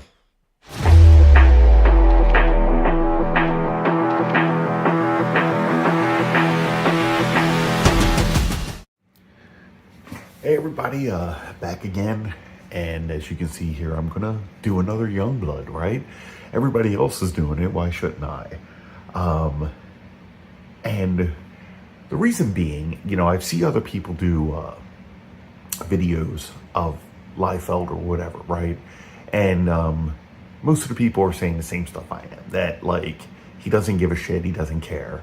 And I mean, that's evident. Not so much back in the day. Like he was putting out, content or whatever, and I don't know, there's a difference in his work. You know, there's so much time that passes between like Youngblood 1 to Youngblood 2, and then Youngblood 2 to Youngblood 3. And then there's so many changes in the artwork, and then he ends up getting an inker to ink over his work so it starts to look massively different, right? This is something I wanted to point out here because, like, I really liked this picture of Chapel, right? This looked pretty awesome. This is one of the better faces that Liefeld did. Okay, like the whole angle and everything is just different. And then, you know, the pose here was kind of cool, but this arm doesn't match up. The arm should be down here. Like, he doesn't have a shoulder with a bicep and an elbow and everything, right? If you do the math here, right, it's like his bicep turned into his shoulder and he missed drawing like a major part of the arm. I remember when we were kids drawing comics, my brother used to do that. Like, he was missing an entire section of the arm. He would have a shoulder that went into like the forearm. And I would try to explain to him what he's missing, but it wasn't computing because he was like, you know, 10 years old or whatever, you know. But let's go ahead and get into Youngblood number 3 here. When I think of Youngblood, Youngblood number 2 was my favorite and what I consider to be peak Rob Liefeld, okay? But whenever I'm thinking of Youngblood number 3, I can never remember anything about it. It's just a complete blank. When I tried to think of the cover, this was the cover, and I'm like, oh, I have to see it in order to remember it. And if it's a month from now, I'm not going to remember it again. I'm going to be like, I don't know. It was probably a group shot of some kind, but it never seems to stand out, right? As far as like the story goes, we know the Prophet was released from a cryogenic chamber in the second book, and that they were immediately attacked by disciples, which I guess maybe sensed that Prophet was released from the thing. Like, maybe they were sitting outside of the thing, waiting for him to be released so that they could jump in and attack. But apparently 19 minutes have passed and everybody got their asses kicked, right? Prophet is still fighting robots, as you can see here. Now, a thing that gets me when I'm looking at this, there's something weird here from like issue 2 to this, right? And I know that we have somebody inking now. Okay, so there should be a difference. This here looks like Liefeld inked it for the most part. The legs still look like the way that Liefeld, you know, does legs. All right, sorry, that's going to be a quick edit, but yeah. So I don't know. It's I said that this seemed like it was inked by Liefeld, but the closer I look at it, maybe I am a little wrong here. I know that it says that Danny Mickey inked it. There's a lot of mistakes here on this border. I feel like the border was put on kind of after, maybe to clean up some of the line work. But these are very fine lines. It's almost like it's such a stark contrast to what Liefeld was doing before, because his line work was always so thick, and it was generally because he would take his thumbnails and enlarge them and then just work with that, right? And you got very thick lines from Liefeld. If you look at any of the previous videos for like any of the X-Force stuff or whatever, he was still doing that. So seeing this very fine line work, that was something that was just standing out at me as I was reading this again. Over here, we have a cool picture of Riptide. You know, the feet leave something to be desired there, but this was inked by Miki. This is a decent picture here. This is, the proportions seem pretty good and everything, and it's like, it's just so weird that this was lost over time to become this other stuff that he does or whatever. But here we have Prophet. Apparently, like I said, 19 minutes have passed, where the disciples just, I guess, magically appeared right after he was awakened. They knew where this lab was that had been sitting there for the longest period of time or whatever, and now he's fighting these disciples. We still have Brian Murray doing the colors. There's a lot of pink here. There's a lot of weird color choices, and Brian Murray does that. But then there's a lot of this weird white highlight or whatever that just, I don't know, it looks kind of cool, but then it doesn't. I'm not sure. We have Richard Horry here as the technical assistant, so I can only assume that he is the guy drawing these robots and backgrounds that we're going to see. But basically, we have Prophet is kind of a RoboCop, apparently. Like, I don't know. Does he have an inner computer that he's doing an inner narration, and then he also has an inner computer saying things like body bank is energized, and then amplifying pulse in order to, I guess, make him more, superhuman or whatever. And then it says body bank depleted because he used up all of that energy fighting off these disciples, right? And again, he's also talking about all of these people. Now, what's wild is, these people, there were so many. If we remember Youngblood number 2, there were so many people at this laboratory. We had the Berserkers running into Kirby in that same laboratory where Prophet was, and they didn't see that. It's all very, very confusing. And I don't think any of it was thought out. Like, the Berserkers were invading this thing, and they were getting attacked because they're shooting guns and everything. And then they run into Kirby, right? And then we just are shown Youngblood talking to some scientists, and everybody's like, okay, we gotta transport this guy or whatever. And then Cougar hits the button, releasing Prophet, who then immediately gets into a fight with Combat, because that is fucking Youngblood. They're the worst. I'm sorry. This isn't even so much against the Liefeld thing or whatever. The characters, which, we never really get any characterization, all of them are wild cards. All of them do this stuff. I think the only one who follows any kind of plan or structure or has any kind of leadership is Shaft, even though he is a leader, obviously, right? But we don't get that from anybody else. And even when the leader is trying to lead, the characters don't give a fuck, and they just do what they want to do anyway, right? That's just what it is. This whole thing here, Prophet, is very wonky with these legs and everything. And then we have a ton of these disciple robots coming in. But here are these people that we're almost never going to see again. They're there at this base. They got their asses kicked within 19 minutes, right? They're all sitting there, I guess, knocked out. And we're going to cut to this briefing that Shaft is going through with a guy named Timer. I like this picture a lot, right? I mean, this guy's wardrobe, whatever. All of this works here. And again, it seems very weird to me because everything seems so these are the lines that I say that Liefeld does. This is very thick, takes up a lot of space, right? But then some of the other line work we're getting is very fine. And it looks like, I know that thing, because I know if I don't say this, people are going to be like, oh, you don't know what the fuck you're talking about.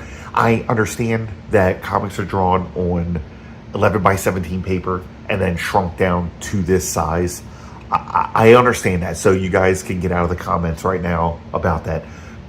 This looks like maybe he drew it on twice up paper and shrank it down because it looks so much smaller. I don't know what it is, but it's just something I noticed while I was looking through this, is that everything seems just, I don't know, so much more fine and so much, they're using a very fine pen as opposed to what Liefeld would have done. But basically, they're just talking about Shaft's toy line, right?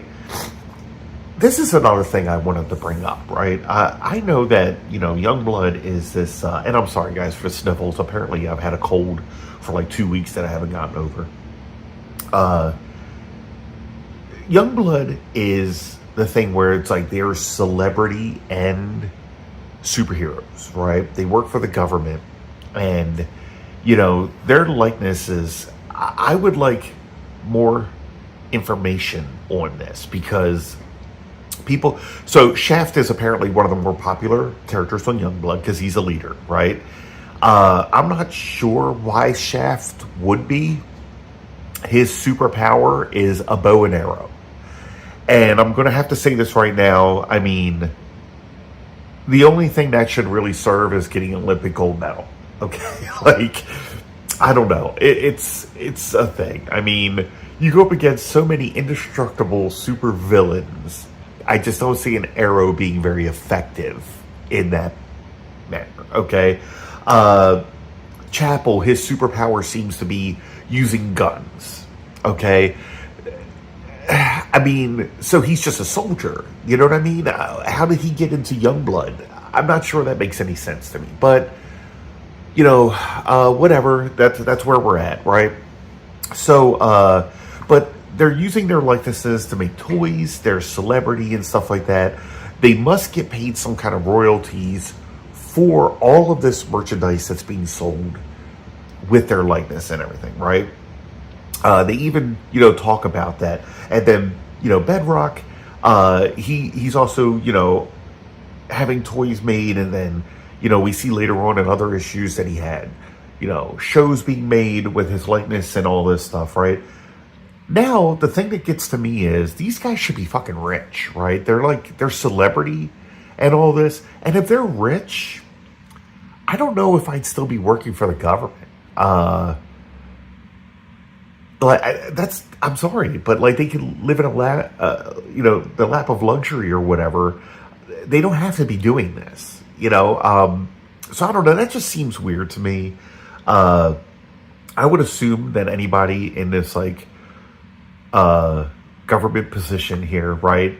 They would be paid well, or well enough or something. But like again, with these guys being the celebrity that they are and everything that comes along with that, they should be rich. So it strikes me as weird that they would still be like doing this. Okay, but anyway, they're talking about Chef's toy line, and then apparently, I guess they're walking through the prison while doing that, and they come across Strong Arm, who I can only assume his thing is that he has strong arms, right? He's a big dude. He is banging on this polycarbonate glass, and they're sharing, quips against each other, like, I'm going to kill you when I get out of here. And Shaft's like, you're never going to get out of here because you're not strong enough, blah, blah, blah, right? So Shaft pisses him off and then walks away, and he's still there.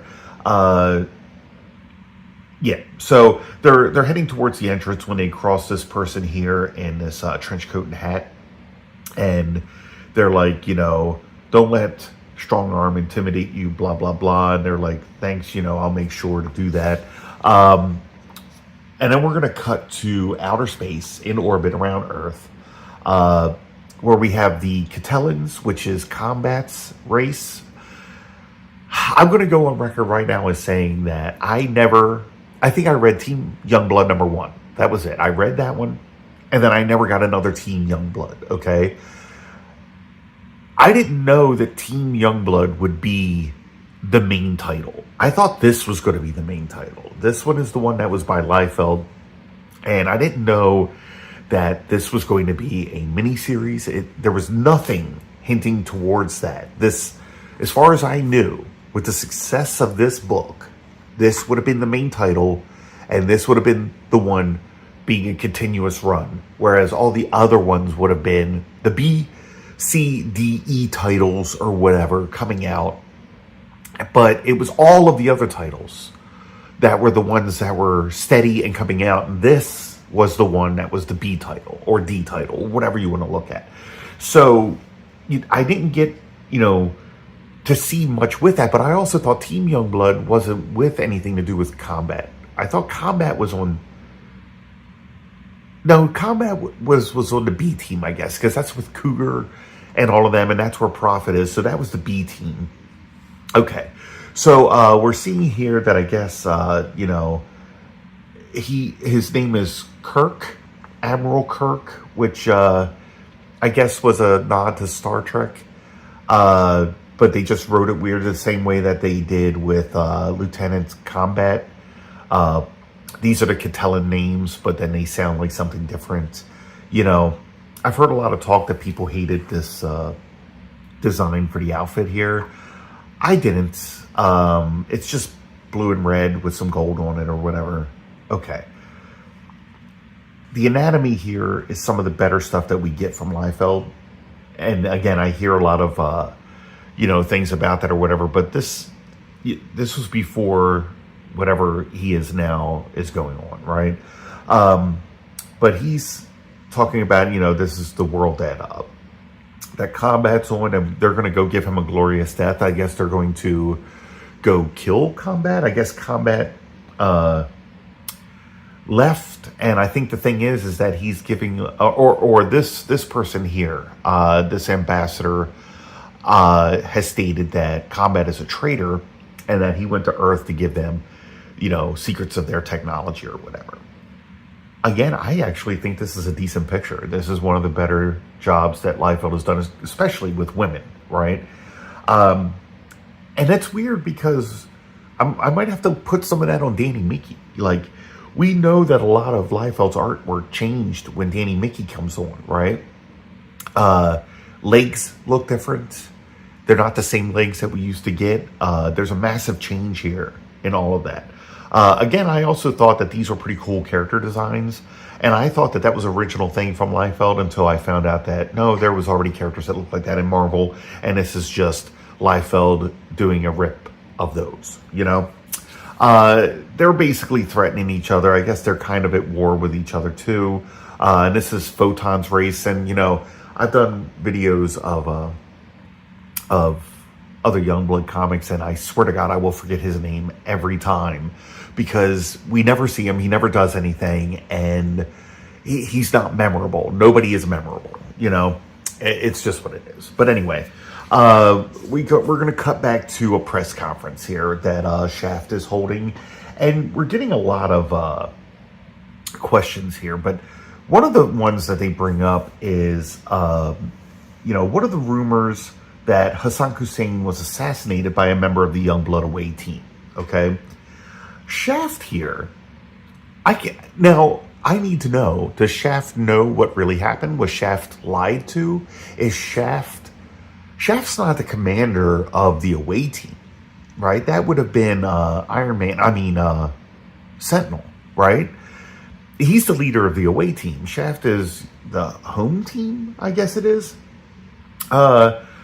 So he either is completely ignorant of what took place, or he's lying to the American people and covering up something. And I think that says something about Shaft's morality. This answer right here made me look at him in a completely different way. And I don't think this is something that Liefeld thought of when he was writing this.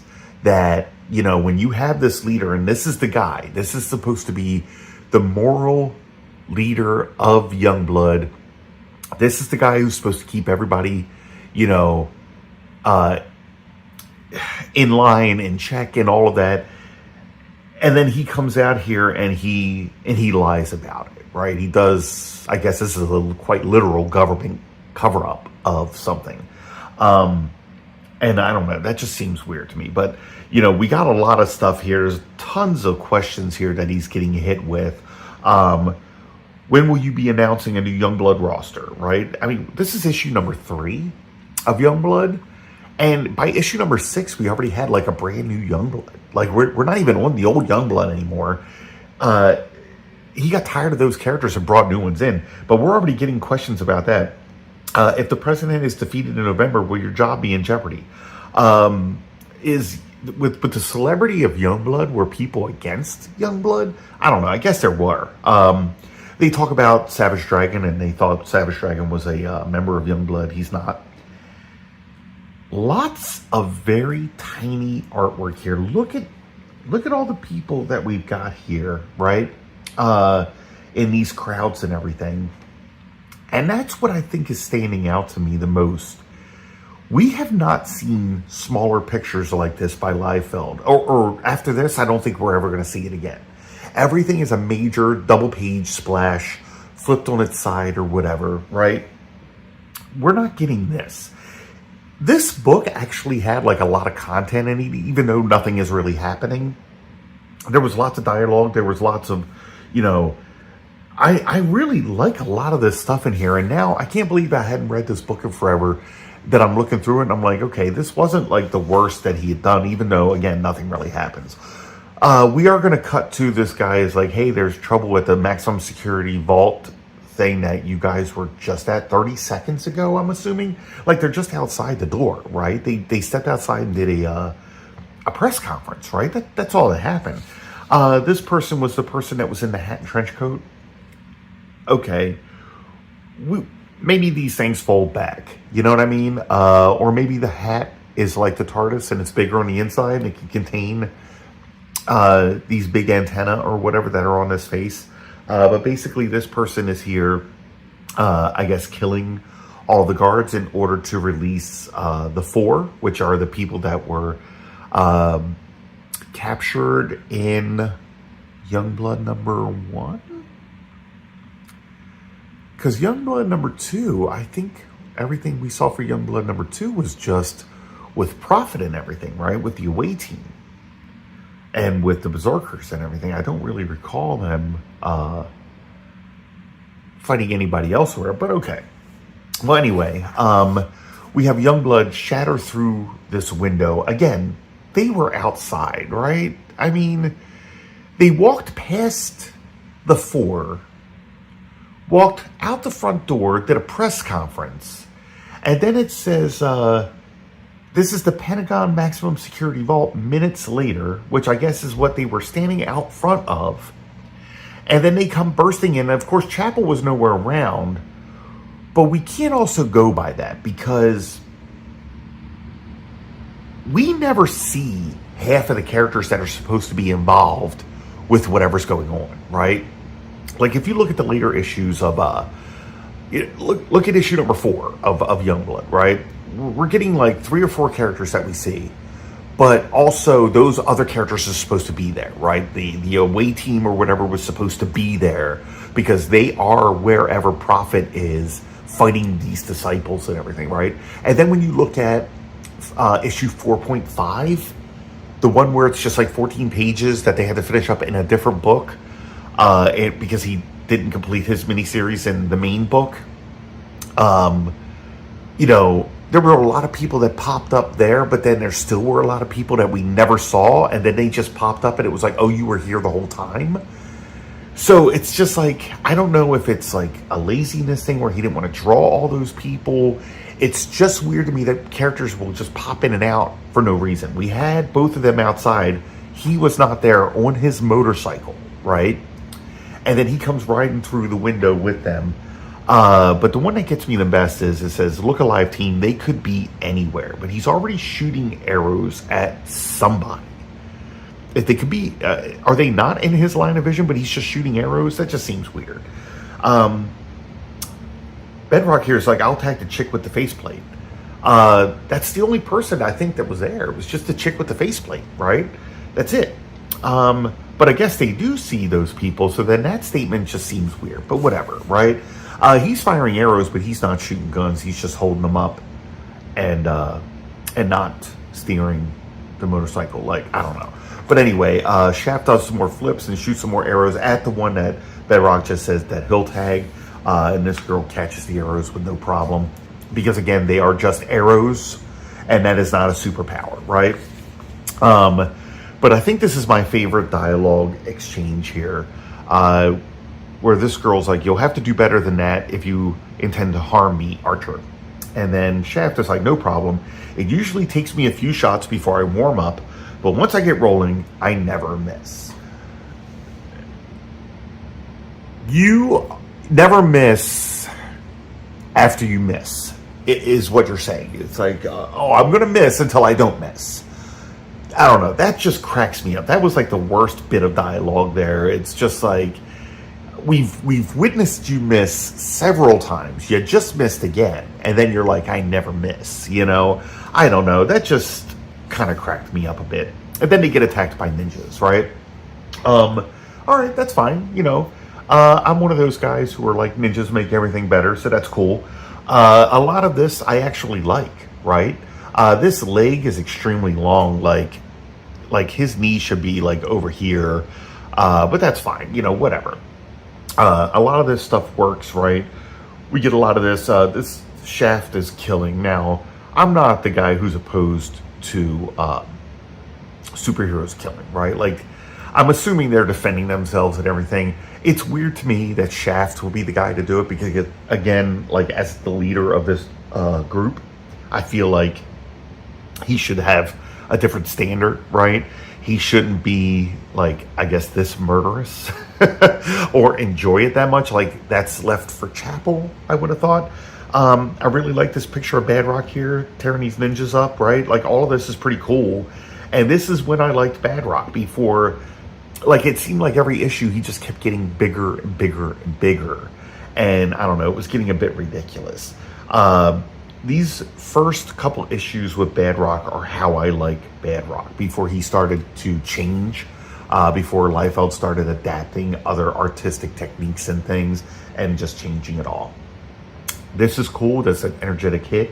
I love this ninja pose here, but I'm going to go ahead and say this because we don't see Liefeld doing this a lot. And I know that if we looked into something, most likely something Frank Miller, we'll see that this is probably a swipe, right? And I'm going to look into that.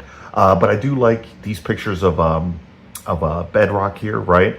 And again, here we go. We have a ninja doing the same thing that Shaft does, right? And then Bedrock's like, arrows? You kidding me? They'll break, right? Even Bedrock is just like, dude, arrows are pathetic. Knock it the fuck off, right? I might get a lot of hate here for going against the archery-based superheroes, but you're not a superhero if you use a bow. I'm sorry. There's no super arrow ability that you're using. And I like a lot of the bow-based, again, quote-unquote, superheroes or whatever.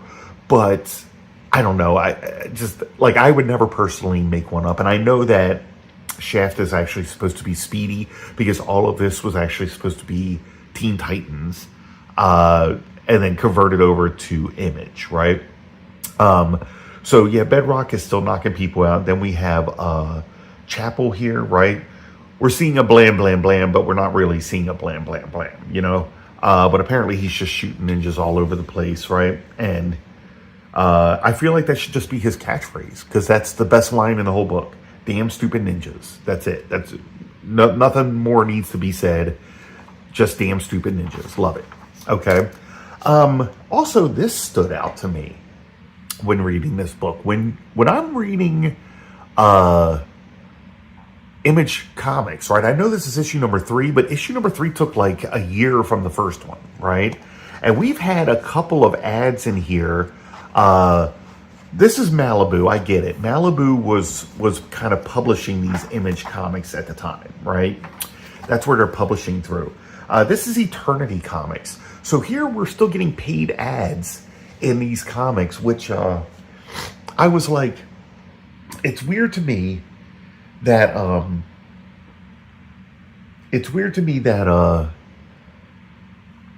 you weren't seeing the ads anymore in the books. Like I felt like they were throwing money away. There would have been a lot of people out there that was like, let us advertise in your books. You guys are the hot number right now.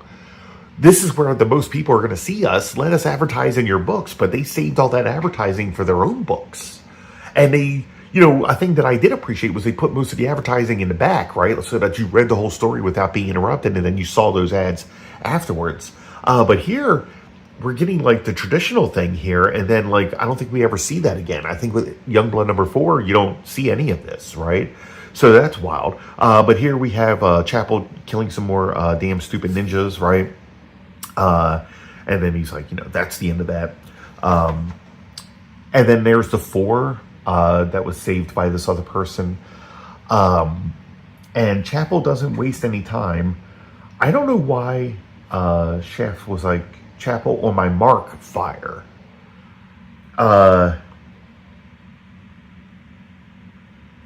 Yeah, whatever. Anyway, he told him to fire. He shoots this guy, I'm assuming, in the mouth, in the head. I don't know. Everybody else is like, Gage, no, right? And then Shaft is like, good shot, chap. You knocked him out of port range. So I guess you knock people out of port range by shooting them in the fucking head? I don't know, right? Whatever. But Shaft immediately just grabs him up and he's like, where'd they go? Where'd they go? Where are they headed? And he's like, eat trash and die, Shaft, blah, blah, blah. And then we see this like shocking thing here where it's like the Force should be the last of your worries, Shaft. And he turns around with this look. This look tells me that we're going to see the most surprising thing that we're going to see. We're going to see a character, right, that maybe is an introduction, okay? We're going to see somebody new from Shaft's past, right? Because he's just like, what? This is impossible. You can't be here, right? But then when we turn the page, it's just fucking Die Hard, member of his goddamn team. What's the surprise here? It's just fucking Die Hard. Did he not expect to see Die Hard? I don't know. Maybe it was so surprised because Die Hard just showed up at this place. But Die Hard is just there to be like, hey, we received a distress signal from the away team, and we got to get over there because they're getting their asses beat. That's it. What is that? Like, I don't know. That didn't make any sense. That's just weird to me, right? I mean, I'm all for a cliffhanger ending. I will have those in my books, but like, again, it is a badass picture of Die Hard, right? This is still Brian Murray, so we're getting a lot of rainbow colors on the metal, which actually, I think it looks pretty good. I don't know. We're getting Richard Horry drawing some backgrounds here for him. Liefeld, did that. Now, that is the end of Youngblood number 3, right? We got a picture here of Bloodstrike coming in. I call this the teabag position, okay? This is where you just go dropping into a fight, nuts first, right onto somebody's face, okay? Yeah, that's a thing that Liefeld always did. And I find it to just be, I think it's a hilarious position. I'm sorry. I don't know anybody who jumps like that from anything, but Liefeld loves that position. He draws so many people in it. Now, if we do the flip book thing again, which again, I'm actually kind of a fan of, we're getting Supreme, right? And we're getting the classic, here's Supreme, and all of these guys look very shocked at it. Now, the problem is, these guys never ran into Supreme, right? I've done reviews on Supreme number 1 through 5, okay? And I believe the first time we got anything to do with Supreme was in the end of one of the Youngblood books or something like that, right? Where we get our little intro to Supreme or whatever. These guys never run into him. It was the away team that runs into him. So, having these guys here, I don't know. That was weird to me. Put your no-name guy up here that nobody can remember. Also, I've never yet seen Supreme shoot any kind of power beam or anything out of his eyes, but it looks badass. I'm not saying anything about it, but there we go. Anyway, we get this Supreme thing here, right? This one is just a small introduction to heavy metal, which is the group here that we see in not Youngblood, but Supreme number 2, okay? Now, this whole thing was drawn by Brian Murray, okay, and written by Brian Murray and Jay Dickinson, okay? But again, it is just, an introduction to heavy metal, right? We've got this guy here, and he's talking about heavy metal, and he's introducing each of the characters, right?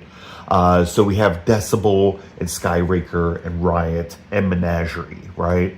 And then they talk about what each one can do or whatever as they're doing their practicing in a danger room, right? Everybody has their own danger room. It's a staple of superheroes, I guess, right?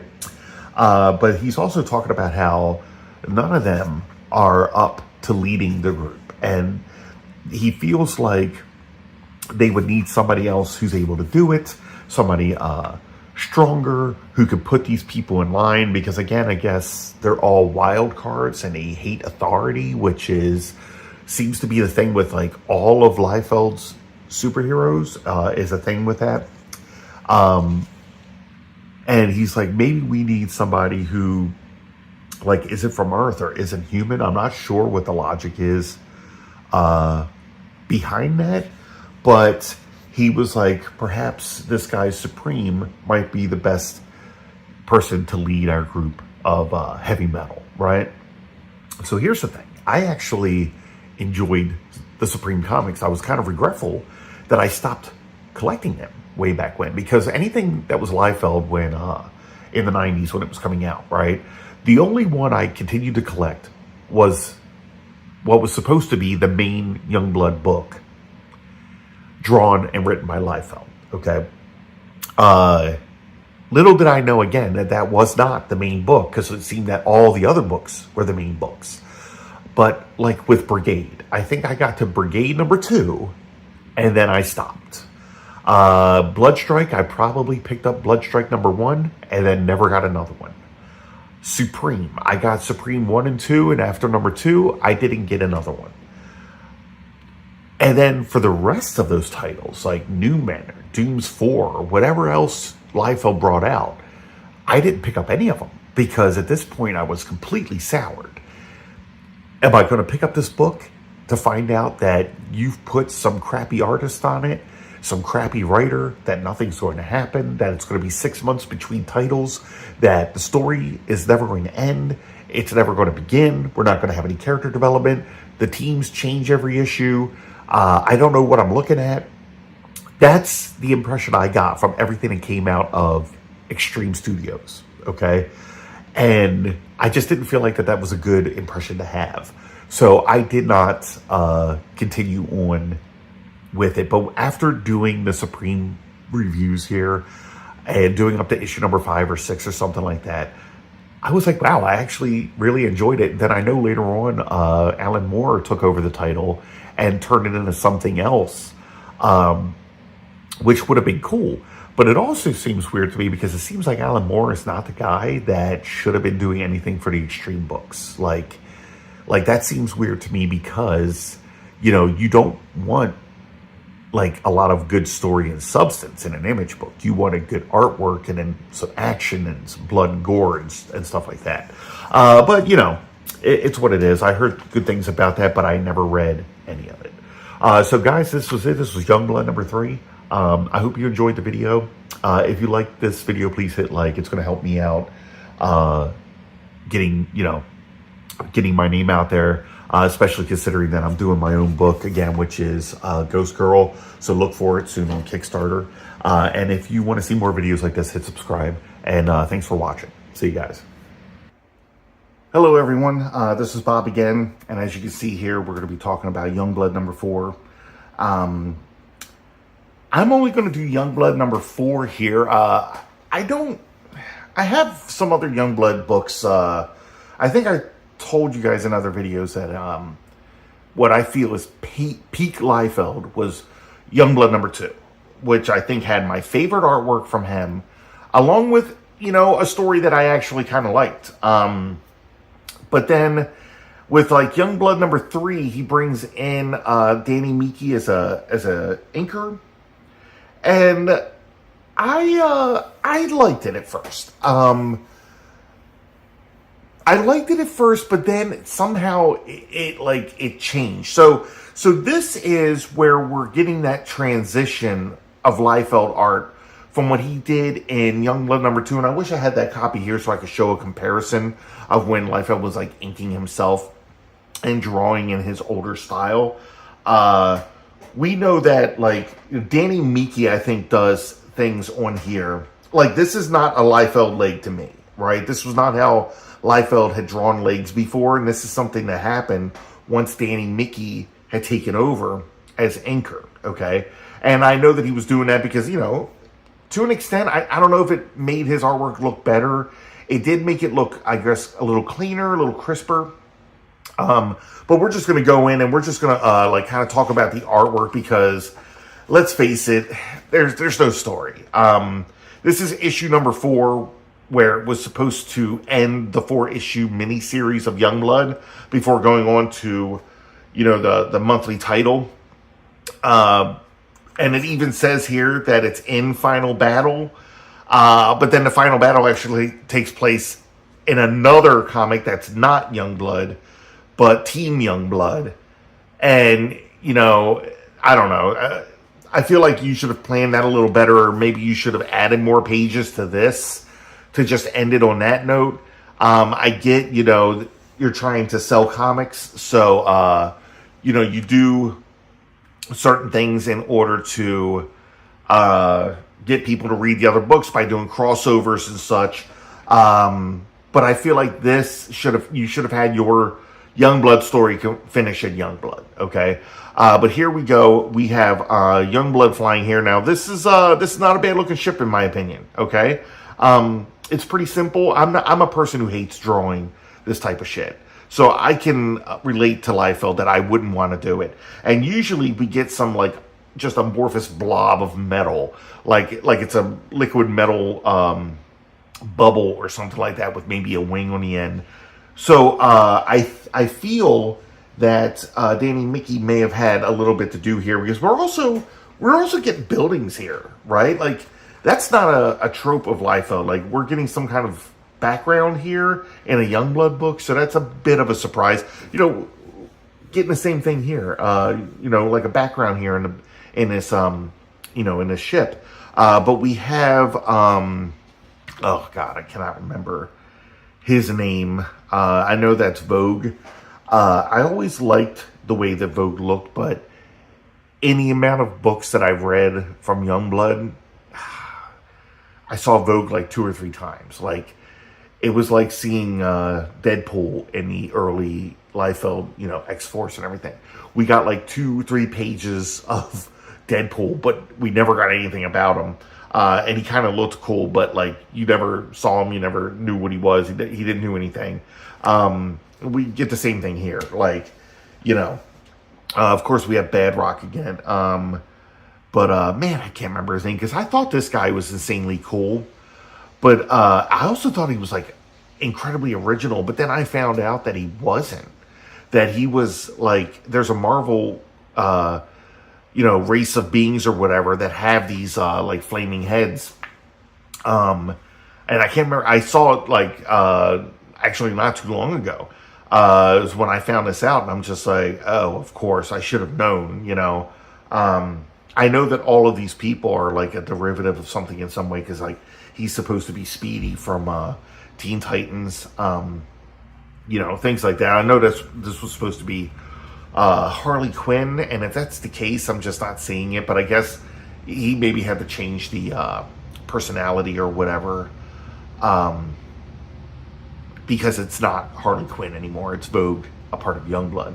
But here we have, to be honest, I like this picture, even though, like all of this is amazing. Like, do I have Liefeld to thank for this? Because this is like going to be one of the last times we ever see. Look at this chair.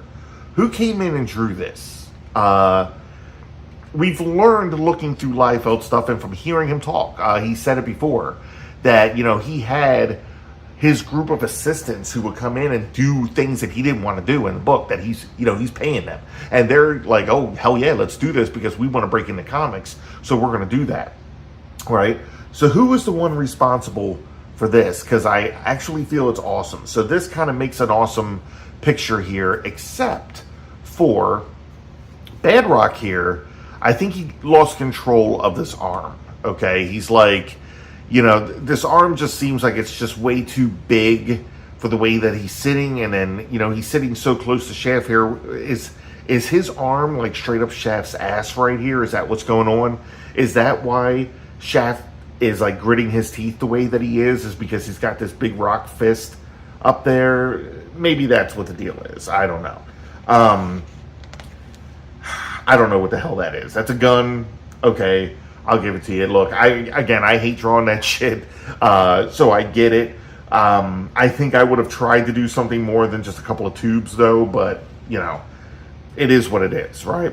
Maybe get the guy who drew these backgrounds to draw your gun for you, because, that'll do it, right? But again, this is the second issue of Danny Mickey inking Liefeld, and I like it, right? There's still, the classic Liefeld thing, but these legs are way different from what you used to get from Liefeld. So I feel like Danny Mickey had a part in that. I like this picture. Okay. Okay. Backgrounds are cheap. We have smokestacks. Okay. There's something there. I am not even going to knock it because he literally put something there. We got some clouds. We've got the ship flying past here. That's awesome. But again, I just don't feel he's the guy who drew that ship. Okay.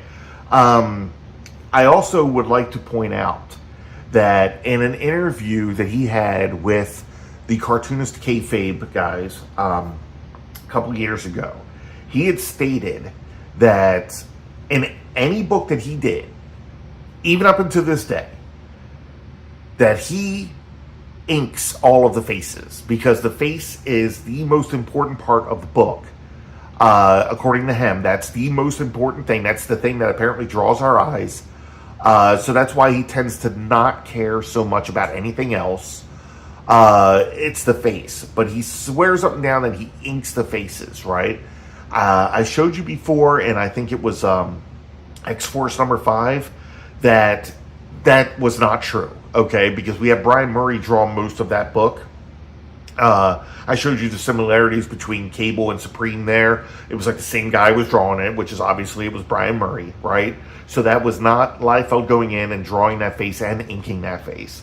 And again, now we have Danny Mickey coming in here and inking, which we can see. It's a much smoother, sharper, crisper line. We're getting the same thing on his face here. There's no different from, the other inking that we're seeing here, right? This is being done with something just much smoother than what, I'm sorry, when Liefeld would ink, I know he was using like the Hunt 102 nib on his pen, and he was getting these very, very thick lines all the time. Like to me, he would never have a very thin line on there. And we're getting much thinner lines here and everything. Plus, it's just so, the inking's kind of perfect. Danny Mickey's a good inker, okay? But again, he had to have inked these faces. Same thing with the pictures that we're getting on the other side here. So I'm sorry, but I want to call bullshit again because I just don't feel that Liefeld inked these, because it definitely looks like it was Danny Mickey, okay? And we'll see more, of course, as we go on. They burst through an already burst window, I guess, into someplace, because I think we saw everything we're going to see of backgrounds, okay? But we have Die Hard here falling through this window and fighting these robot lackeys, these faceless, I can't say too much about that either, right? Like you have, like G.I. Joe, when G.I. Joe was fighting Cobra, okay? You had the generic Cobra soldier who was just wearing like a black mask and a helmet in a blue uniform. Very simple, very easy, because those were the ones that you were drawing the most, right? You had hundreds of those guys, but you only had like one Zartan and one Dr. Mindbender and stuff like that, where they would look different, So having these type of robots, we've seen it before in other books. He does a generic type of robot or a generic type of soldier. What do we care? We're getting that for one or two pictures, so I guess it works. I feel that it's like an opportunity to give us something original or to be creative. But I know that Liefeld likes to focus more on his characters and not like the bad guys so much, unless it's somebody that he feels is like an important big name bad guy. So these things are nothing to him, and he put that amount of time in there. This is a pretty cool picture of Die Hard, but again, this is something where the legs here are not what Liefeld would have drawn before. That's just not how he drew legs before. If you look at these older issues of New Mutants or X-Force, you could see that it was completely different. And this is something I noticed happening right after Danny Mickey started. Okay, so again, I just feel like Danny Mickey's helping out with the artwork a lot. Okay, or he made a recommendation to Liefeld and said, "Hey, look, if you do it like this works better, and I can ink it this way," and and then it stuck. Okay, but for the most part, I don't know. There's sometimes I feel that Liefeld does the opposite of what I would do if I were drawing one of these books, right? So, like, you know, you had Die Hard here knocking over these two giant robots, right? But he makes that the smallest portion of the page so that we can get this big picture of Bedrock's face, who may have been still Bedrock at this. It's still Bedrock at this time, but it's like, do we really need to see that picture of his face, right? We already got this, and this is the action portion. This is the thing I think should have taken up half a page, and then we could have had some faces or whatever. I don't know. It's just a thing that Liefeld's always done, where a lot of the action takes place in these very tiny pictures up at the top or whatever, little silhouettes, and then we get a gigantic, or we get two of the same picture, which we may see in this because that's one of his tropes of the face, you know, here, and then one that's slightly bigger of the same angle, same face, same picture or whatever, right? Here we have what I think is a pretty badass picture of Prophet. Now, this is also where we're not getting Brian Murray anymore on colors, right? We're getting Steve Oliff. He brought him over. Steve Oliff apparently was the guy, okay? He was the guy who was producing all the great colors. Everybody saw that on Spawn, and they're like, we want our book to look the same way. So it looks like, you know, Brian Murray was drawing Supreme at the time, and I think that Brian Murray was doing a good job with it because I think he was also writing Supreme. So, like, we're getting, like, an okay story and everything out of that, and I'm liking it. But this is a pretty badass picture of Prophet, even though the fucking hair, man. I'm sorry. It's just, like, I don't know. This is, it's not 80s hairband, but it's definitely 80s thing. Like the girls used to wear that big fan thing or whatever. I don't know. That is some big poofy hair there. I find it funny. But again, we got this gigantic shot of Prophet here, right? Looks decent. Then we have this here, which is just like their heads, right? Not much in the way of word bubbles. And then here's where we're going to have all three of them and four giant robots coming in. That gets put as the tiny thing. This should be the biggest portion because it has the most energy. I feel like he still could have given us a nice shot of Prophet. This should just be like, you know, much bigger, okay? Now they jump into battle. All of this looks pretty good. I think he punched the head off somebody, and this is another thing that Liefeld tends to do. He just does it as a circle. It never looks like somebody's head.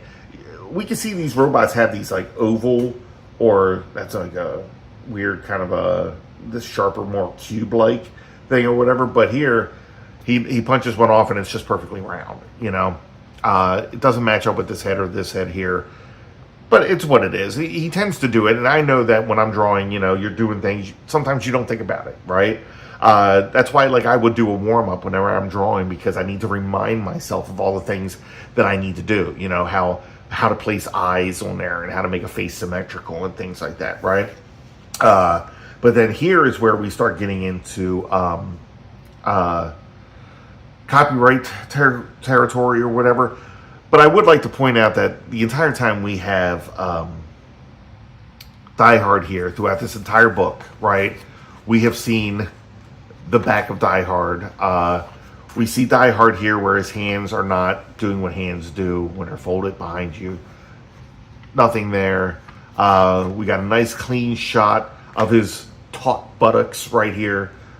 Nothing there. Okay. We see his back here again. We see his back here again, right? Okay, we see his back here again. Maybe that's him. It's hard to tell which one's which. We see his back again. And then all of a sudden, he's wearing a shield, and now he's reaching for a shield, okay? And again, giant picture of the one guy, tiny picture of all the guys. I feel like this could have made a more dynamic picture. This isn't bad. It's nice. I like it. It's just the opposite of how I would do it. This seems like it should take up more space over this, okay? I'm just saying. So anyway, he pulls out the shield, which he then, you know, flies into this guy with it, throws it, okay, and apparently the shield has some kind of technology in it that will make it fly back to its person. So now we're getting into Captain America territory, where I know that immediately after doing this book, Marvel reached out and was like, if you don't stop this for suing, so then he wasn't able to throw the shield anymore. He still have a shield because, you know, you can't own a copyright on a shield, you know, but he can't throw it because that would be too much like Captain America, especially considering your character's also wearing red, white, and blue, you know? Yeah, so this is another weird thing to me because we have this weird twisting of the body going on, right? So, like, if this is his body here, it should be like this, but it's twisting over because, you know, the feet are not coming straight on like this. It's just a weird thing that, it doesn't look bad. It's probably a very hard angle to draw, and he made it work somehow. So it's not bad. All of these shots are pretty cool. There's an energy to it and everything. I actually particularly like this one, which tends to make me think that it was taken from somebody else. I'm sorry, but at this point, it's like, it's what it is when it comes to Liefeld, you know? It's very hard to kind of give him credit for anything when you know so much of his history of everything that he's done, you know? Here we go. We have another background again. I spoke too soon about not getting backgrounds on this anymore. But again, I don't feel that was Liefeld, you know? Maybe it's Danny Mickey adding that in as he inks. We know that Liefeld, you know, he'll pencil something, and it's to a point where he wasn't even inking anymore. He was just penciling very clean, sharp or whatever, so that they can darken it up, make it look like it was inked. And then he's hiring the best colorist he can find, and he leads it to his colorist to add backgrounds and to make that picture look good. He stated this. It's what it is, you know. Okay, we got a splash page of Bedrock knocking this generic robot out. It's not bad. It's okay. It works, right? Cut to these other people. Shaft and Chapel finally show up after the battle's over. We see them breaking in through this wall here and everything. We got another background, right? And I guess they're meeting Prophet. Right? It's okay. And again, giant shot of a face, the whole team in the tiny little thing at the bottom. It just confuses me because, again, it is the exact opposite of how I would do this, okay? This, we could have had very cool shots of everybody. Now, I will say this. I love the silhouette, right? It works. It's kind of awesome. But this is, I feel, a cheap way of getting out of, like, doing the work, right? He likes to draw their faces. I get it, okay? But I don't feel like that should have 80% of the page, and then 20% is left for 5 members of Youngblood, you know? It's what it is, right? And again, I'd like to point out that we're like halfway through this book, and the only thing that's happened is a fight scene. They jumped into some building, and they fought some generic robots. That is all that's happened. There's nothing else, right? That's why I wasn't even talking about the story. There's no point in getting into dialogue and everything, because the dialogue is fucking atrocious. There's no reason. There's no point in any of that.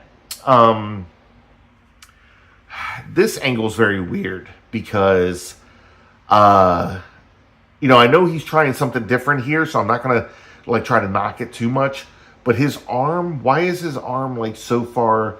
I just feel like, it should have, his body should be coming down here more and not trying to trail off here.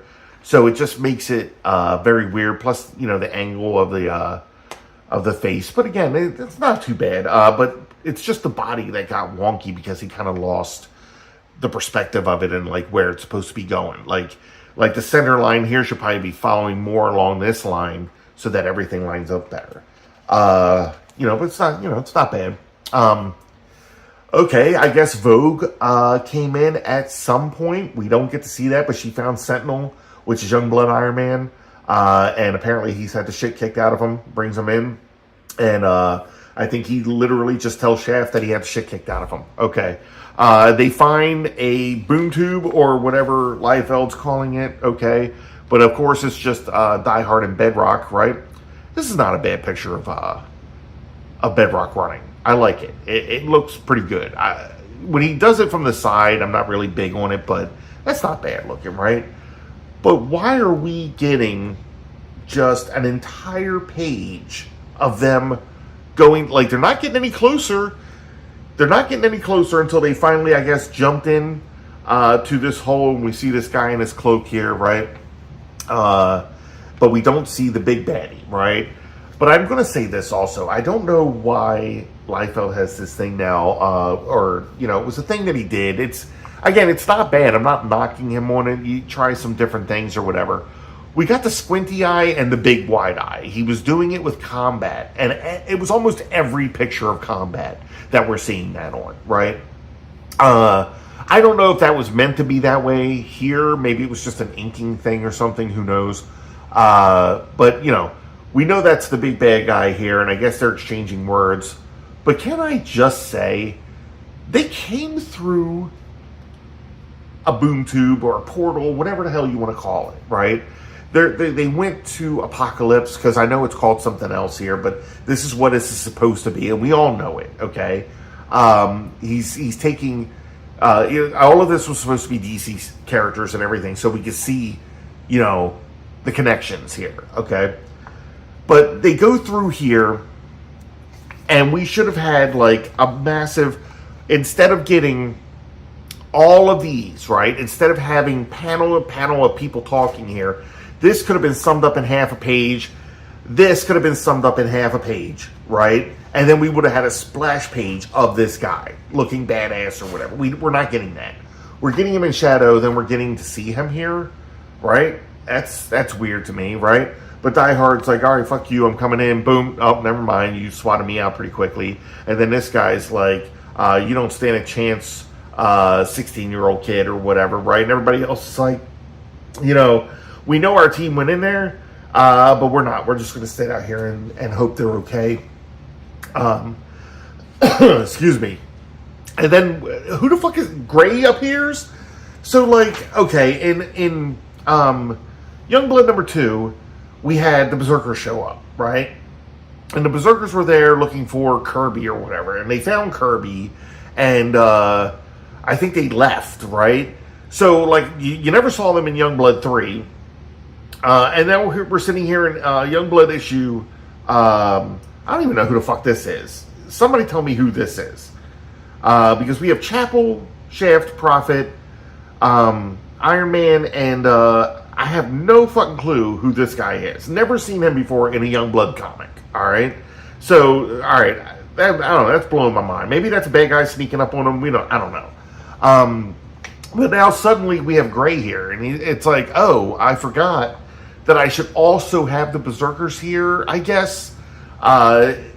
These books are so disorienting because he's so bad at storytelling.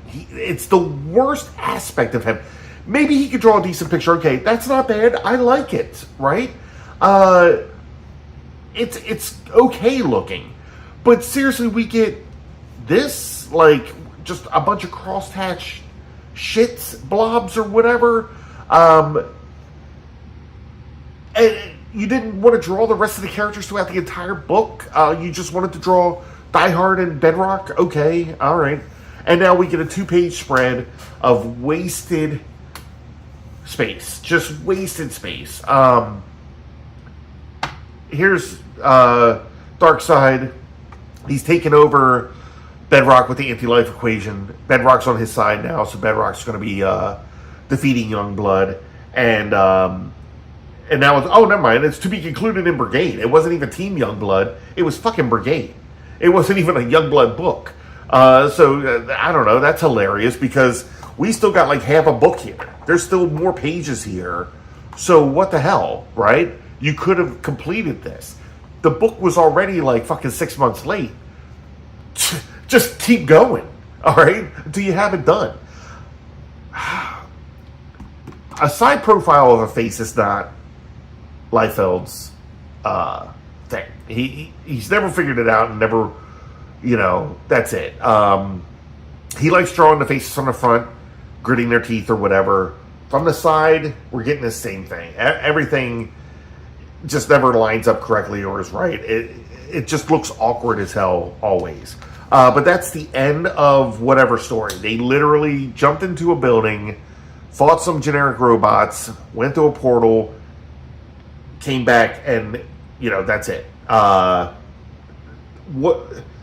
What? That is fucking insane. Okay, you could have taken 2 or 3 pages to, of more than 1 or 2 panels of people's faces on there to give us a little bit of story, right? And then you could have did a whole book of splash pages, and I wouldn't have cared. All right. So here's a letters page or whatever. I can't imagine what these people are saying. I don't think I ever read the Liefeld letters pages, because what the fuck are they going to say? Wow, great story, awesome characters. I don't know, right? Oh, and then so that's why. So the second half of this is the second introduction of Pitt, or the first introduction of Pitt. One of those. Artwork looks gorgeous. It does. The coloring is great. I love the green that they threw in here or whatever. Yeah, this is we've seen this before. It's on a subway, gang members want to attack something, pit some alien creature that escaped or whatever. He shows up just in time to tear down these guys who are like, oh shit, this big monster. Okay, you see this in front of you. Should your first thing be like, oh, he don't look so tough, let's fucking take him out with a baseball bat and shit? Are you fucking serious? Anyway, that's what I always, even in movies, that shit tends to crack me the fuck up, but whatever, okay? So Pitt, of course, tears through them like they are absolutely nothing and drinks their blood and does whatever. And then the kid's like, wow, you're awesome. And he's like, here's your broken ass hockey stick. And the kid's like, thanks. And then his grandfather's just like, oh, geez, that's, that's a pretty bloody mess here. And then Pitt's just like, I'm swinging my dick over this entire city, okay? And then we have worthless ass Youngblood derivative number 3, which is Bloodstrike. Okay, I'll get into a funny thing I did in a Discord that didn't end very well, but I'll tell that story later. But that was and then we have this. Okay, I don't understand this, because I know that Liefeld, there was a story here of Liefeld liking Bloodshot when he saw this character, right? He was like, this is a character I like. Okay, I love the design of him, whatever. So he drew a picture of Shaft and Bloodshot, right? And he's like, Youngblood, Bloodshot, this blood's for you. Because you know how Liefeld is. He just wants to throw the clever puns or whatever out there, right? You could tell that the other picture, I think, was just roughly inked by Liefeld, because I don't think it was supposed to be a serious thing. He printed it, I think, without the even like the permission of Valiant or whatever to do that, because it wasn't like a real thing or whatever. But then we ended up getting this, and it says July '93, but that never fucking happened, right? What we ended up getting was the incredibly ill-fated Valiant Image crossover, whatever the hell it was called. I can't. Deathmate, and his book like almost never came out. So anyway, this was Youngblood number 4. Same thing that we get in any Youngblood book. There's no point in talking about a story. It was just, let's look at the artwork a little bit, discuss that. So that was it. I'll show a little bit, but I know that there's some people out there who tend to get pissed off at me because I don't talk about Liefeld's artwork very good, or him as a person, to be honest.